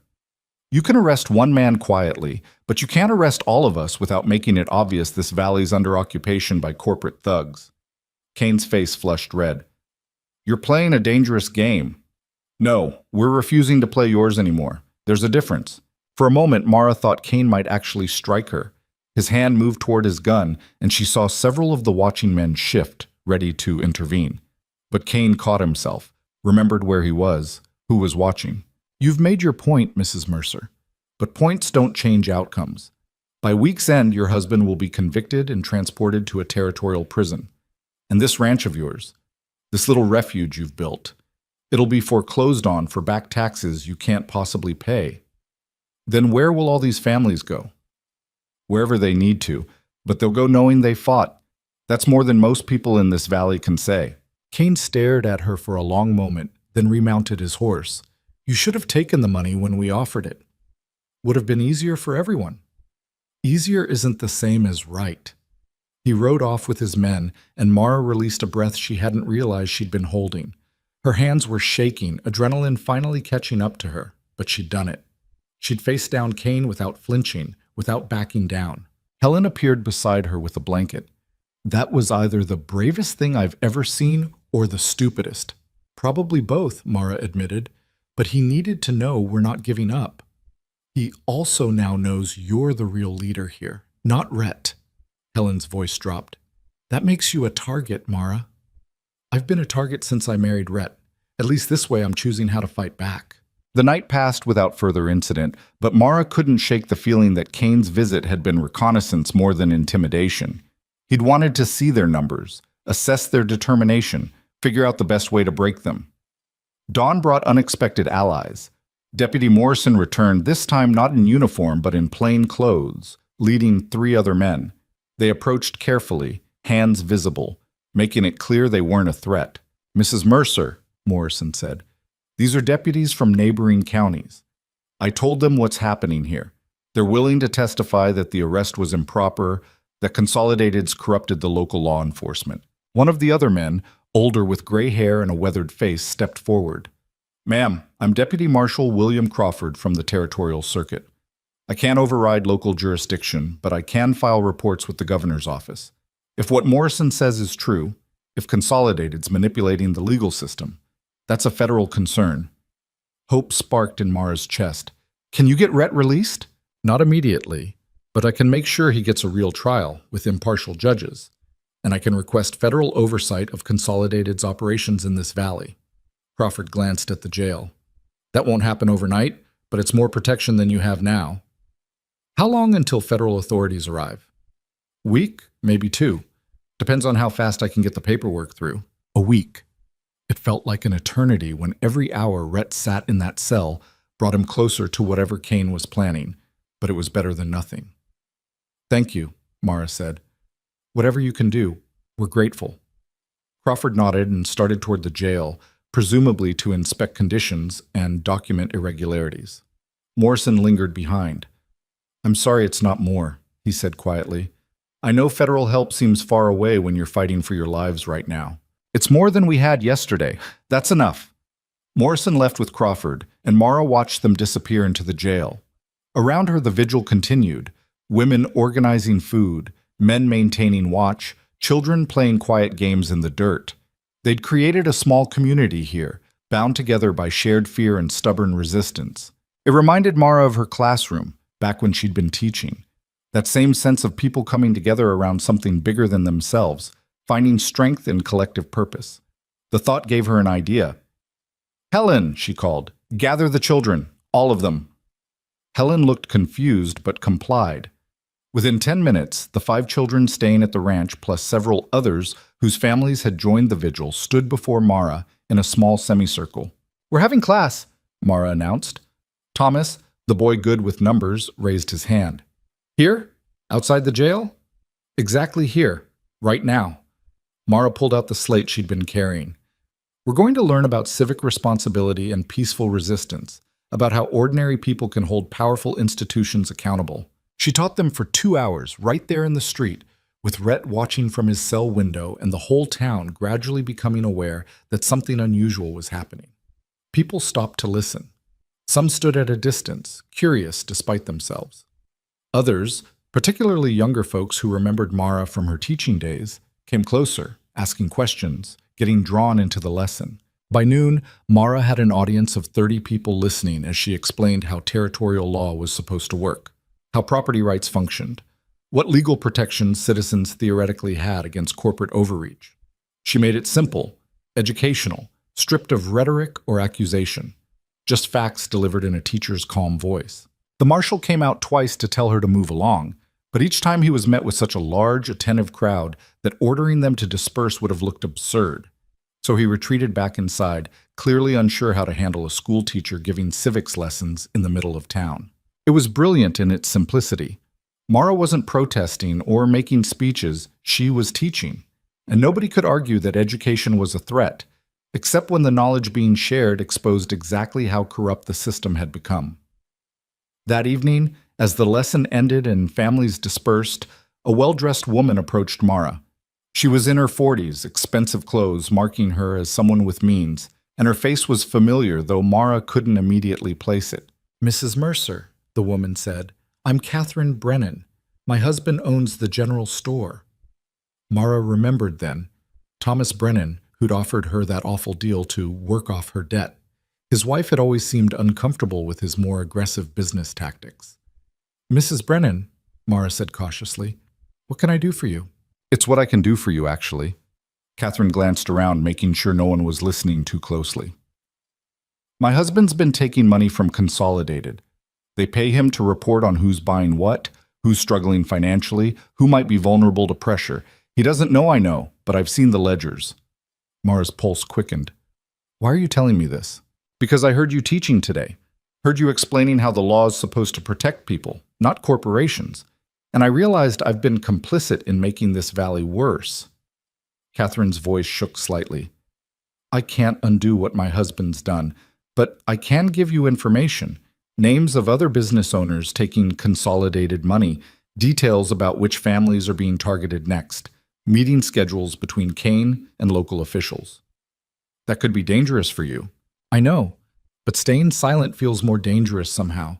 For my soul, if nothing else." Catherine pressed a folded paper into Mara's hand. "That's everything I know. Use it however helps. And if you need somewhere safe to keep documents or send messages without your husband knowing, my sister runs a boarding house 2 towns over. She's trustworthy."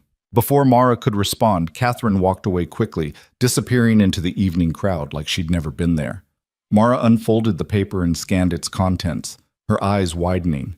Names, dates, dollar amounts.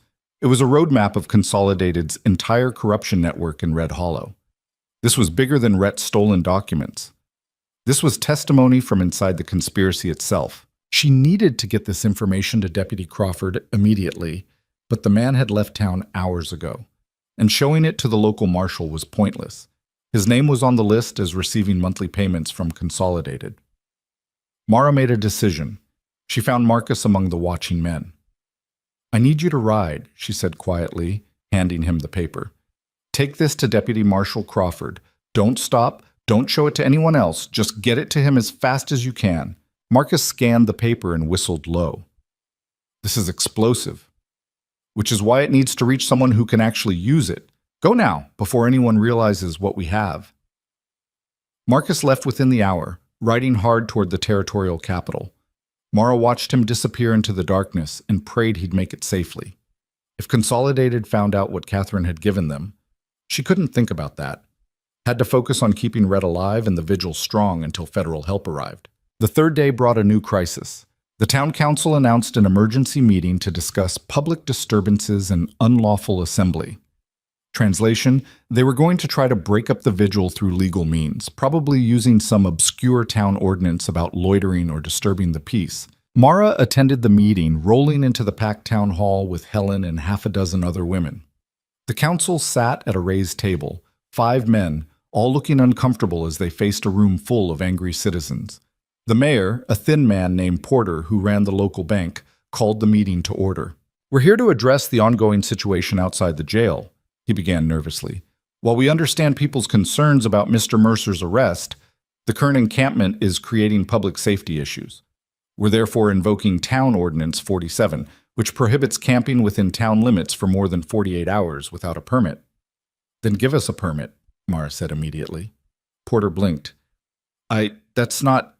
The ordinance doesn't allow for permits in this situation." "Why not?" "We're peaceful. We're not blocking commerce or creating hazards. We're simply exercising our right to witness our legal system in action."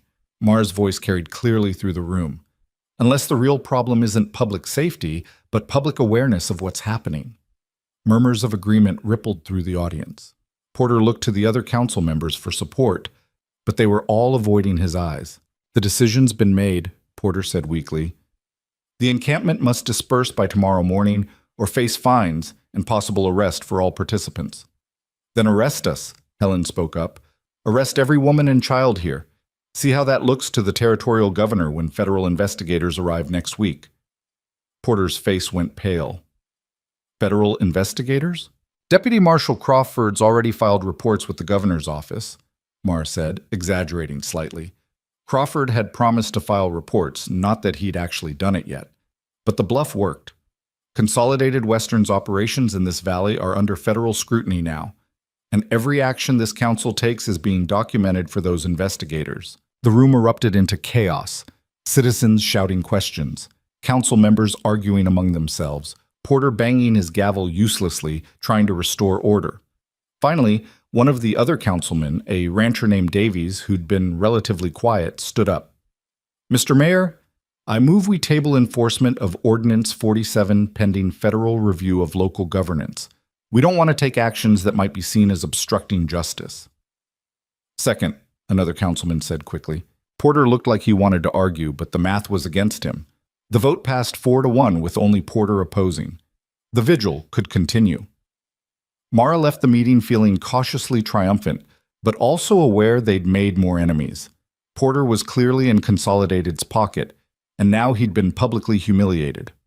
Men like that didn't forget. She returned to find the vigil in turmoil. One of Helen's cousins had arrived with news. Kane's men had visited the ranch that morning, making threats, implying that empty properties were vulnerable to accidents. They'd also warned that any families harboring there would be held responsible for supporting criminal activities. "Half the families packed up and left," Helen told Mara, her voice tight with frustration. "They're scared. Can't really blame them." "How many stayed?" 4 families, plus the grandmother who says she's too mean to run." 4 families. Out of the dozen they'd had just days ago. The resistance was fracturing under sustained pressure, exactly as Kane had intended. Mara felt despair threatening, but pushed it back. 4 families was still 4 more than 0. Still enough to matter. That night, unable to sleep, Mara was sitting outside the jail when she heard a sound from Rhett's cell. Not distress, just movement. She rolled closer to the barred window. "You awake?" she called softly. "Can't sleep. Keeps getting interrupted by this impressive woman causing trouble all over town." Mara smiled despite everything. "I learned from a stubborn man I know. He sounds smart. He's an idiot who got himself arrested." But her voice was fond rather than angry.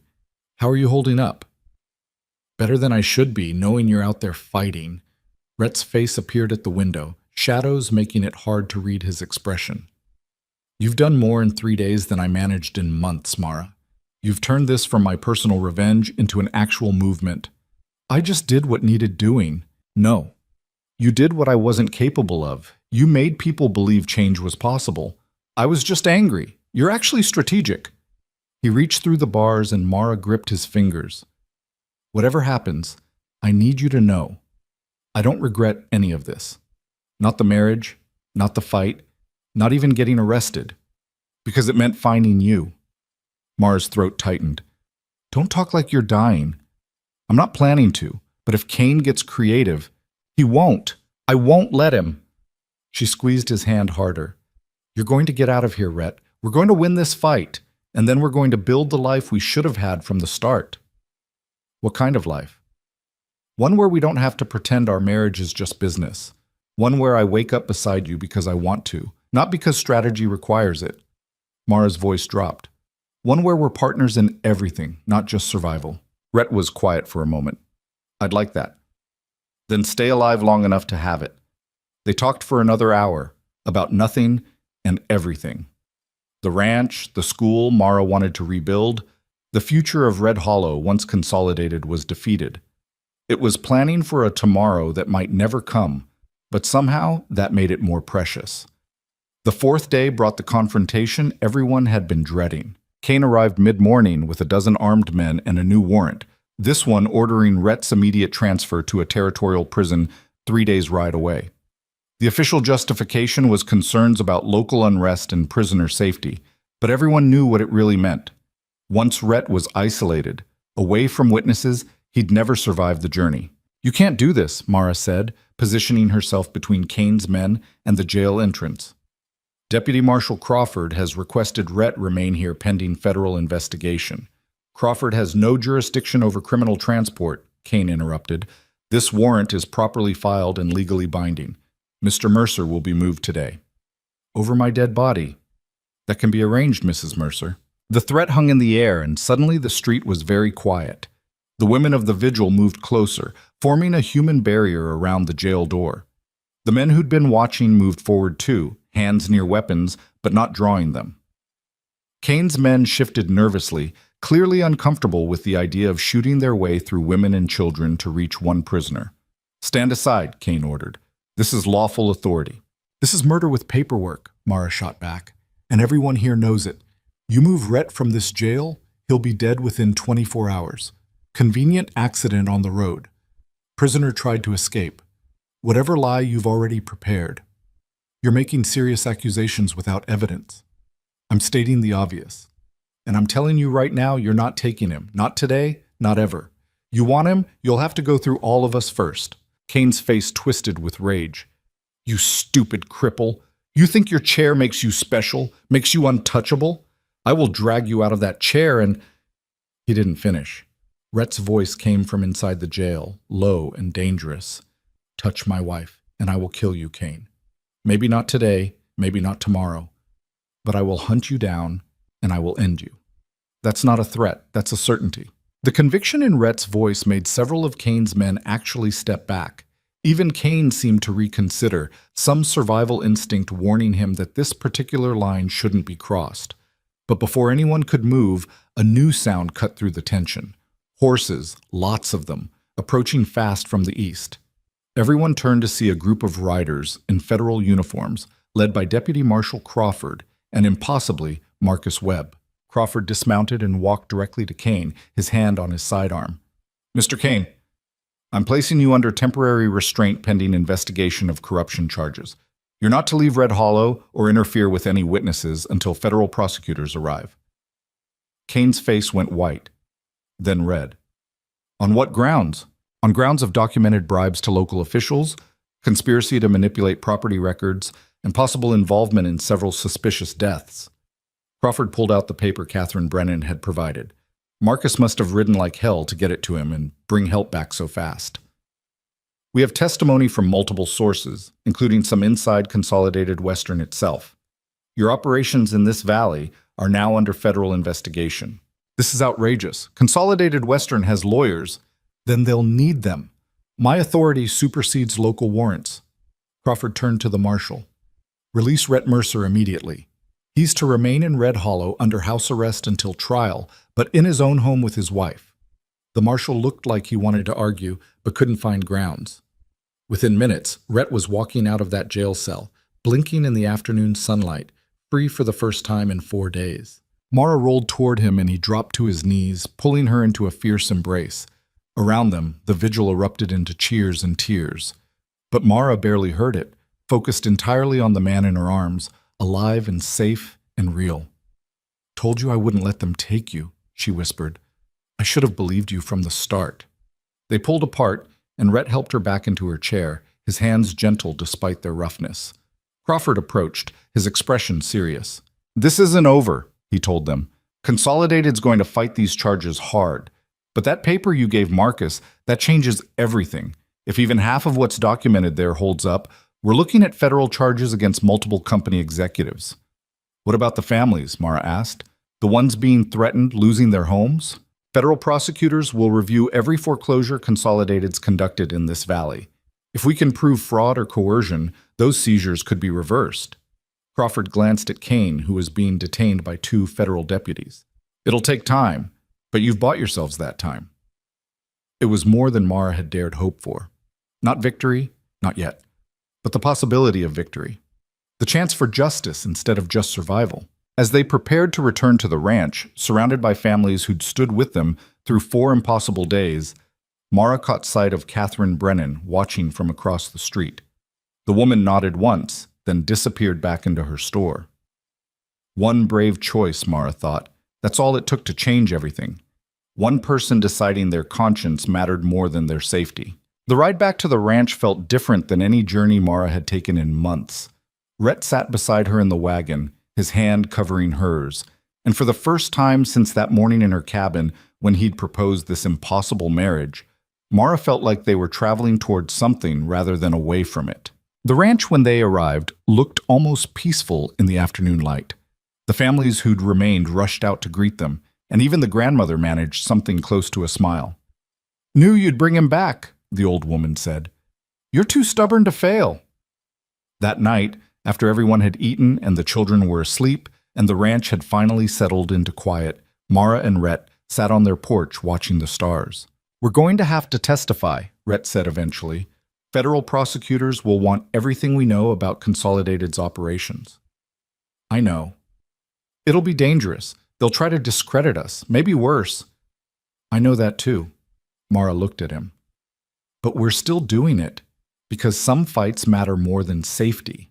Rhett pulled her close, and they sat like that for a long time. Two people who'd started as strangers in a marriage of convenience and somehow become partners in something far more important. The fight for Red Hollow wasn't over. The trials would be brutal, the resistance would face more threats, and victory was still far from guaranteed. But they'd proven something crucial, that ordinary people could stand against power and survive.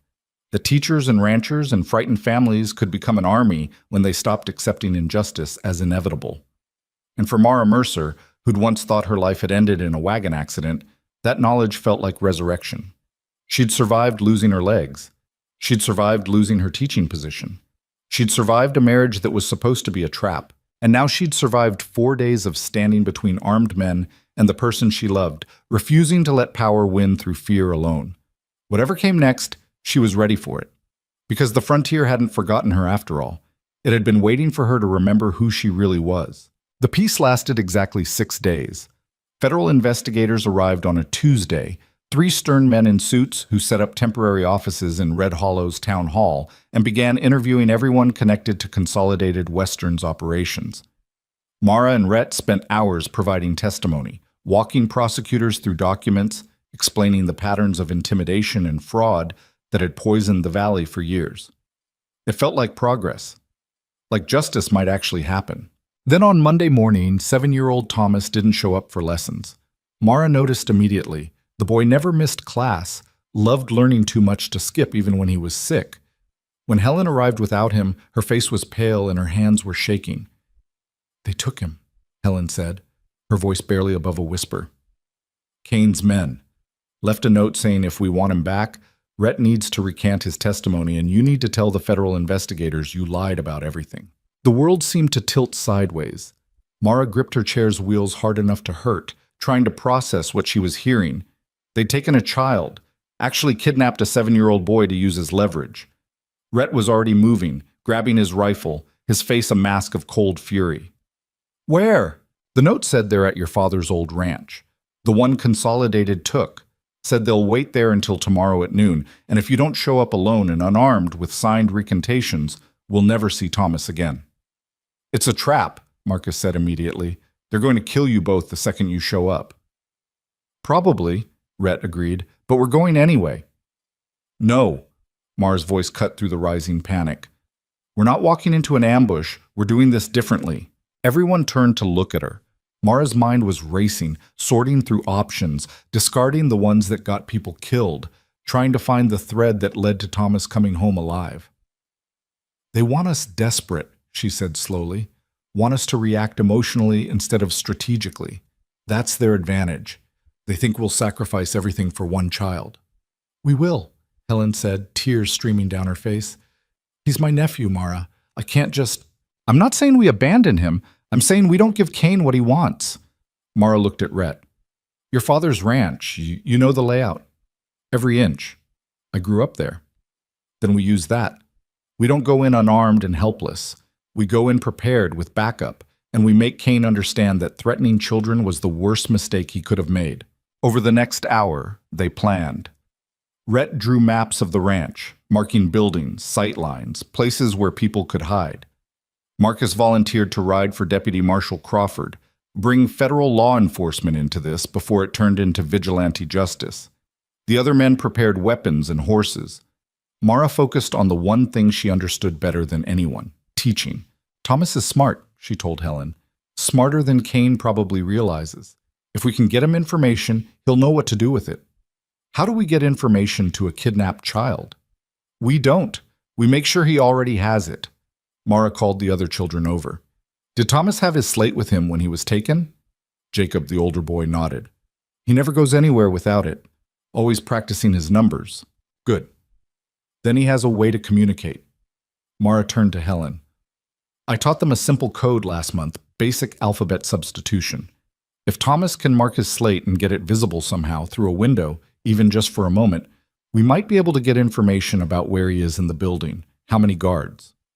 It was a desperate plan, dependent on a terrified 7-year-old remembering lessons and staying calm enough to use them. But it was better than nothing. They rode out at first light, Rhett, Mara, Marcus, and 4 other men who'd proven themselves during the vigil.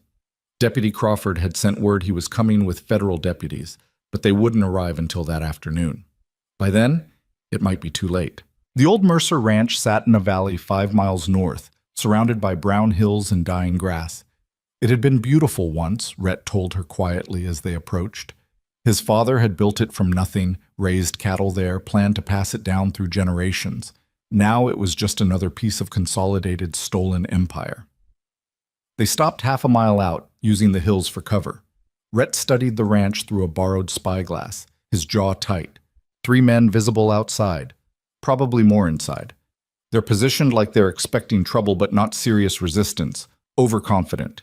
He handed the spyglass to Marcus. Main house has Thomas, most likely. That's where my father's office was. Only room with a lock strong enough to hold a prisoner. Can you get close without being seen? There's a creek bed that runs behind the barn. Covered approach gets you within 50 yards of the main house. Rhett looked at Mara. You should stay here. This is going to get dangerous.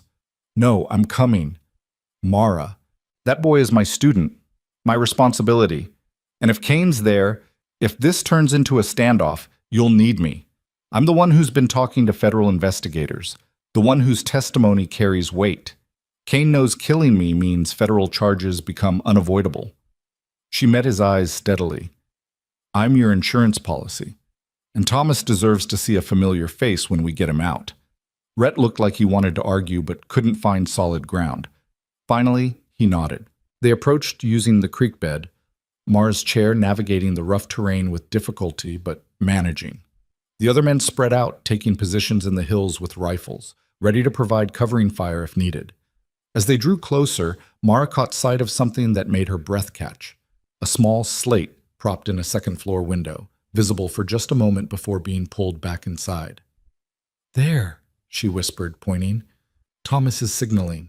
Rhett raised the spyglass, studying the window. Can you read what he marked? Mara squinted, trying to make out the scratches on the slate. It's his code. Give me a second. She mentally translated, her heart pounding. 3 men, 1 door, window locked.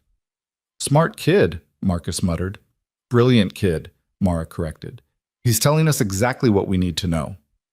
They watched for another 10 minutes, mapping guard rotations, looking for weaknesses.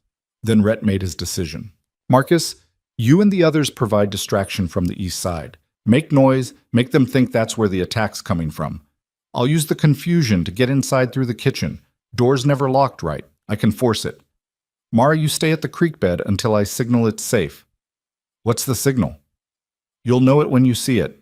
Before Mara could protest, Rhett was moving, using the barn for cover, disappearing toward the back of the house. Marcus and the others began their distraction, shouting, firing shots into the air, creating chaos that pulled the outside guards away from the main house. Mara sat in the creek bed, her heart hammering, watching the ranch and praying this desperate plan would work. Minutes felt like hours. Then she heard it, glass breaking, shouting from inside the house, a gunshot that made her flinch. Then silence. Terrible, complete silence. Mara couldn't wait anymore. She rolled toward the house, using what cover she could find, her hands slipping on the wheels from sweat and fear. She was halfway across the open ground when the front door burst open and Kane stumbled out, dragging Thomas in front of him like a shield, a gun pressed to the boy's head. "Stop right there," Kane shouted, and everyone froze. "I see those rifles in the hills. Tell them to back off or this kid dies." Thomas was crying but trying to stay brave, and Mara felt rage unlike anything she'd ever experienced. This man had threatened families, burned homes, corrupted an entire valley's government. But using a child as a human shield crossed a line that went beyond strategy or business. "Let him go, Kane," Mara called, rolling forward slowly. "This is over. Federal deputies are minutes away. You kill that boy, you'll hang for it." "I'll hang anyway, thanks to you and your husband." Kane's face was twisted with desperate fury. Everything Consolidated built here, destroyed because some crippled teacher couldn't mind her own business. No, destroyed because you thought power made you untouchable. Mara kept rolling forward, getting closer despite the gun. You could have competed fairly, could have built something legitimate. Instead, you chose fear and corruption. That was your choice, Kane, not mine. Shut up. Just shut up.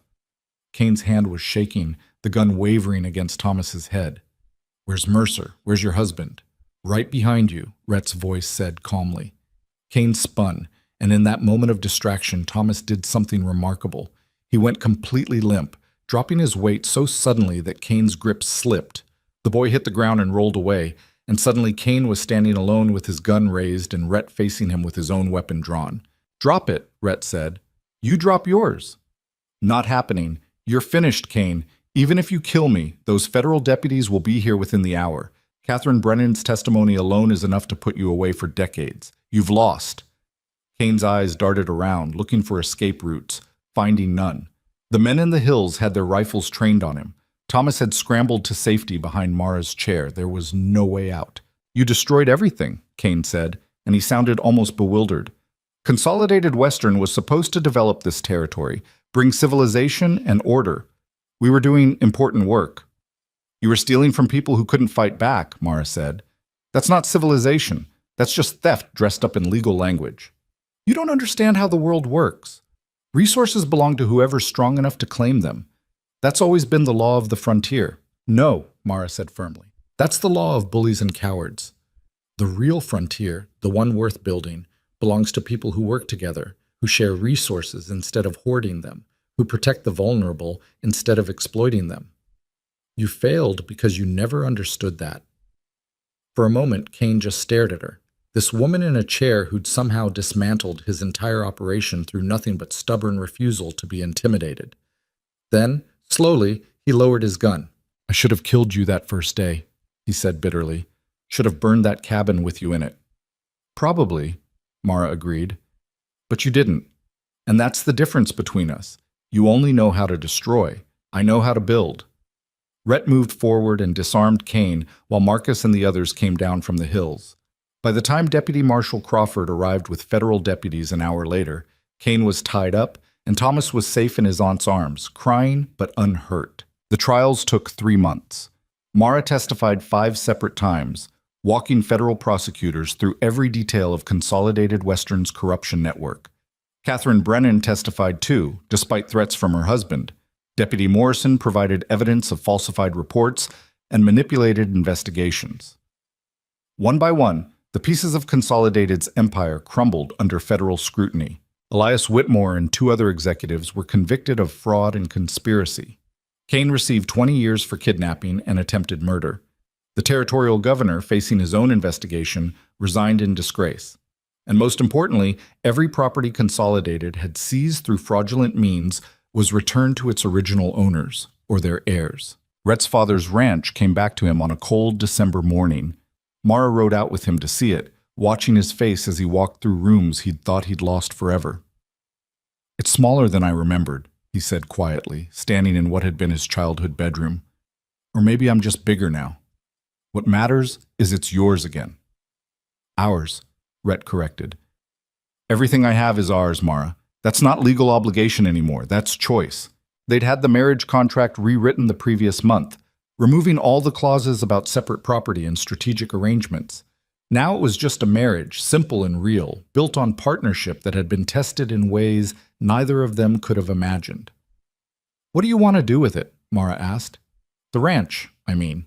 Rhett was quiet for a long time, looking out the window at the land his father had loved. "I keep thinking about those families who stood with us. Helen and her kids, Marcus, all the others who lost their homes to Consolidated, they need somewhere stable, somewhere they can rebuild. You want to turn it into a cooperative? Something like that. Shared land, shared resources, everyone working together instead of competing. Make it proof that the frontier doesn't have to be about who's strongest or most ruthless. He looked at her. Think that's naive? I think it's exactly right. Mara smiled. And I think we should put the school here too. Central location, room for families to settle nearby, access to the water system we fought so hard to protect. Make this place what your father would have wanted, a real community. They spent the winter planning, and by spring the transformation was underway. 5 families settled on the old Mercer Ranch, each with their own homestead but sharing equipment, labor, and resources. Rhett taught them the water management techniques his father had developed, showing how the underground system could support sustainable farming even in drought years. Mara built her school, not just a room this time, but an actual building with windows that caught the morning light and enough space for 30 students. Families came from across the valley, some traveling hours each way so their children could learn from the teacher who'd stood up to Consolidated Western and won. Teaching again felt like coming home. Every morning, Mara rang the school bell and watched children stream in, eager and curious and full of potential. She taught them reading and arithmetic, history and science. But she also taught them about civic responsibility, about how ordinary people could hold power accountable, about the difference between law and justice. Remember, she told them frequently, nobody's going to save you. Not the government, not wealthy benefactors, not heroes riding in from somewhere else. You save yourselves by standing together and refusing to accept injustice as inevitable. Thomas, now 8 and thriving, became her unofficial teaching assistant. The kidnapping had left marks. He still had nightmares sometimes, still flinched at sudden noises. But he was also stronger for it, more certain of his own courage. Mrs. Mercer, he asked one afternoon while helping clean chalkboards, why did you keep fighting, even when it was dangerous, even when you could have just taken Mr. Kane's money and left? Mara considered the question carefully. Because some things matter more than safety, Thomas. My dignity mattered more than money. The truth mattered more than convenience. And the kind of valley we were building, one where people like you could grow up free and educated and full of possibilities, that mattered more than my fear. Were you scared? Terrified. Every single day. But you did it anyway. That's what courage is. Not the absence of fear, but deciding that something else matters more. Mara looked at the boy who'd been brave enough to signal from a window while kidnapped, brave enough to drop his weight at exactly the right moment. You know about that already. You proved it. Thomas ducked his head, embarrassed but pleased. By summer, Red Hollow had transformed.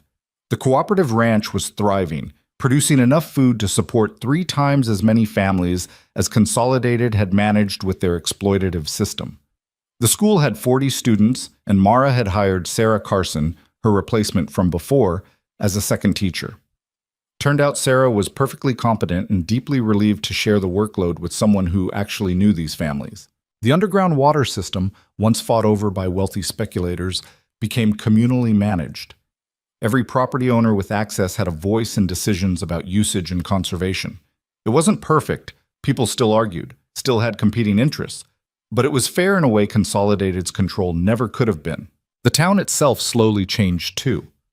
Porter lost his position as mayor, replaced by Davies, the rancher who'd stood up during that crucial council vote.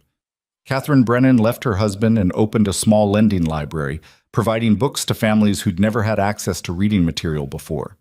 Deputy Morrison became the new marshal, rebuilding law enforcement around actual justice instead of corporate interests. It wasn't a miracle transformation.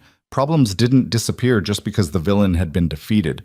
People still struggled with drought, with poverty, with the 100 daily challenges of frontier life. But they struggled together now, in a system they'd built themselves rather than one imposed from above. Mara and Rhett's marriage deepened into something neither of them had expected to find. They learned each other's rhythms, the way Rhett went quiet when he was processing emotions, how Mara needed space after particularly hard teaching days. They fought sometimes, usually about stupid things like whether the barn needed repairs immediately or could wait until spring. But they also laughed together, planned together, built a life together that felt earned rather than arranged. One evening, in late autumn, sitting on their porch watching the sun set over the valley, Rhett asked the question that had been hovering between them for months. Do you ever regret it, saying yes when I proposed? Mara thought about that morning at her cabin, about the desperate woman she'd been, willing to accept anything to avoid losing her home. Thought about everything that had followed, the fear and danger and impossibility of fighting Consolidated Western. No, she said finally. I regret that it had to be that hard, that we had to risk so much, that people got hurt, that a child was kidnapped because of choices we made. But I don't regret choosing to fight. Don't regret choosing you. Even though I lied at the start, used you? You were honest about using me. That's different from lying. Mara took his hand. And somewhere along the way, you stopped using me and started partnering with me. That's what matters. Rhett pulled her closer, and they sat watching the valley settle into darkness. In the distance, Mara could see lights from the cooperative farms, smoke rising from chimneys, signs of life rebuilding itself after years of corporate exploitation. I keep thinking about my father, Rhett said eventually, wondering what he'd make of all this, the cooperative, the school, the way we restructured the water rights. He'd be proud, maybe, or maybe he'd think I was naive, that systems like this can't last, that eventually someone stronger will come along and take it all again. Then we'll fight them too, Mara's voice was certain. That's the thing about building something worth protecting. You have to keep protecting it. Every generation, every day. There's no final victory, Rhett, just the choice to keep choosing justice over convenience. It was a harder truth than fairy tales allowed, but it was real. The frontier they were building together wouldn't stay safe on its own. It required constant work, constant vigilance, constant willingness to stand up when power tried to concentrate itself in the wrong hands. But that was okay, because they'd proven it was possible. Not easy, not guaranteed, but possible. The school bell rang each morning now, calling children to learn not just reading and arithmetic, but how to think critically, how to question authority, how to build the world they wanted instead of accepting the one handed to them. The cooperative farms produced food and taught people that shared resources created more abundance than hoarded ones. The community water system demonstrated that common goods could be managed collectively without tragedy. None of it was perfect. All of it required constant effort. But it was theirs, built by ordinary people who'd decided that dignity mattered more than safety, that community mattered more than profit, that the frontier's future belonged to those brave enough to imagine something better. On the first anniversary of Rhett's arrest, Mara organized a celebration at the school. Families came from across the valley, bringing food and stories, gathering to remember the fight they'd won and commit to the work ahead. Helen's family was there, Thomas laughing with the other children, no longer haunted by his kidnapping. Marcus brought his wife and new baby, born just weeks earlier. The grandmother presided over everything like a benevolent dictator, making sure everyone ate and no one got too drunk on the homemade whiskey someone had contributed. As the sun set and people began dancing to fiddle music, Mara found herself surrounded by students and their families, all wanting to thank her for teaching their children, for fighting for the valley, for refusing to accept defeat. "You saved us," one mother said, eyes shining with tears. But Mara shook her head. "No, we saved ourselves. I just refused to do it quietly." Because that was the truth, the lesson she'd learned through every impossible moment of the past year. Nobody saved you.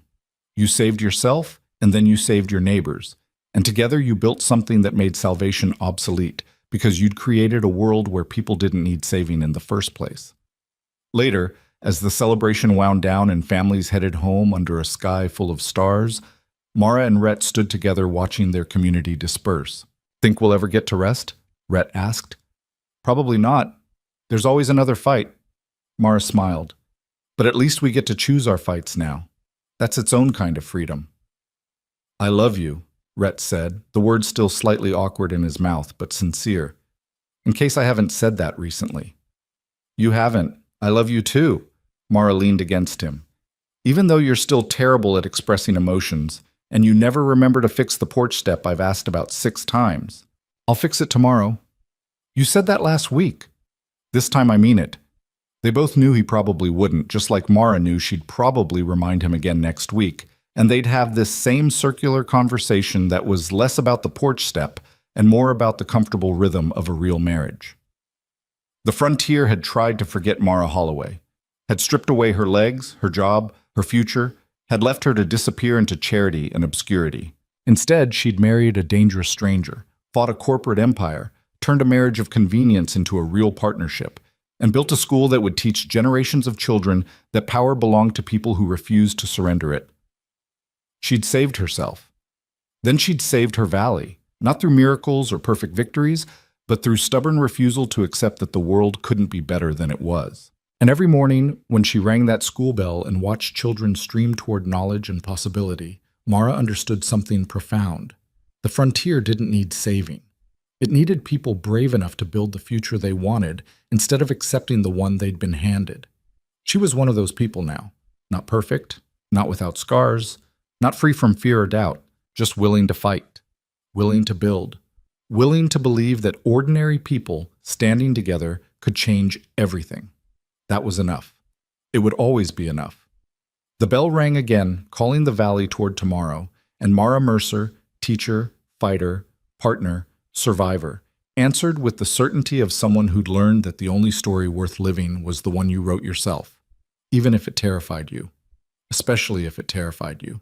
Because fear meant you were doing something that mattered, and mattering in the end was all any of them really wanted.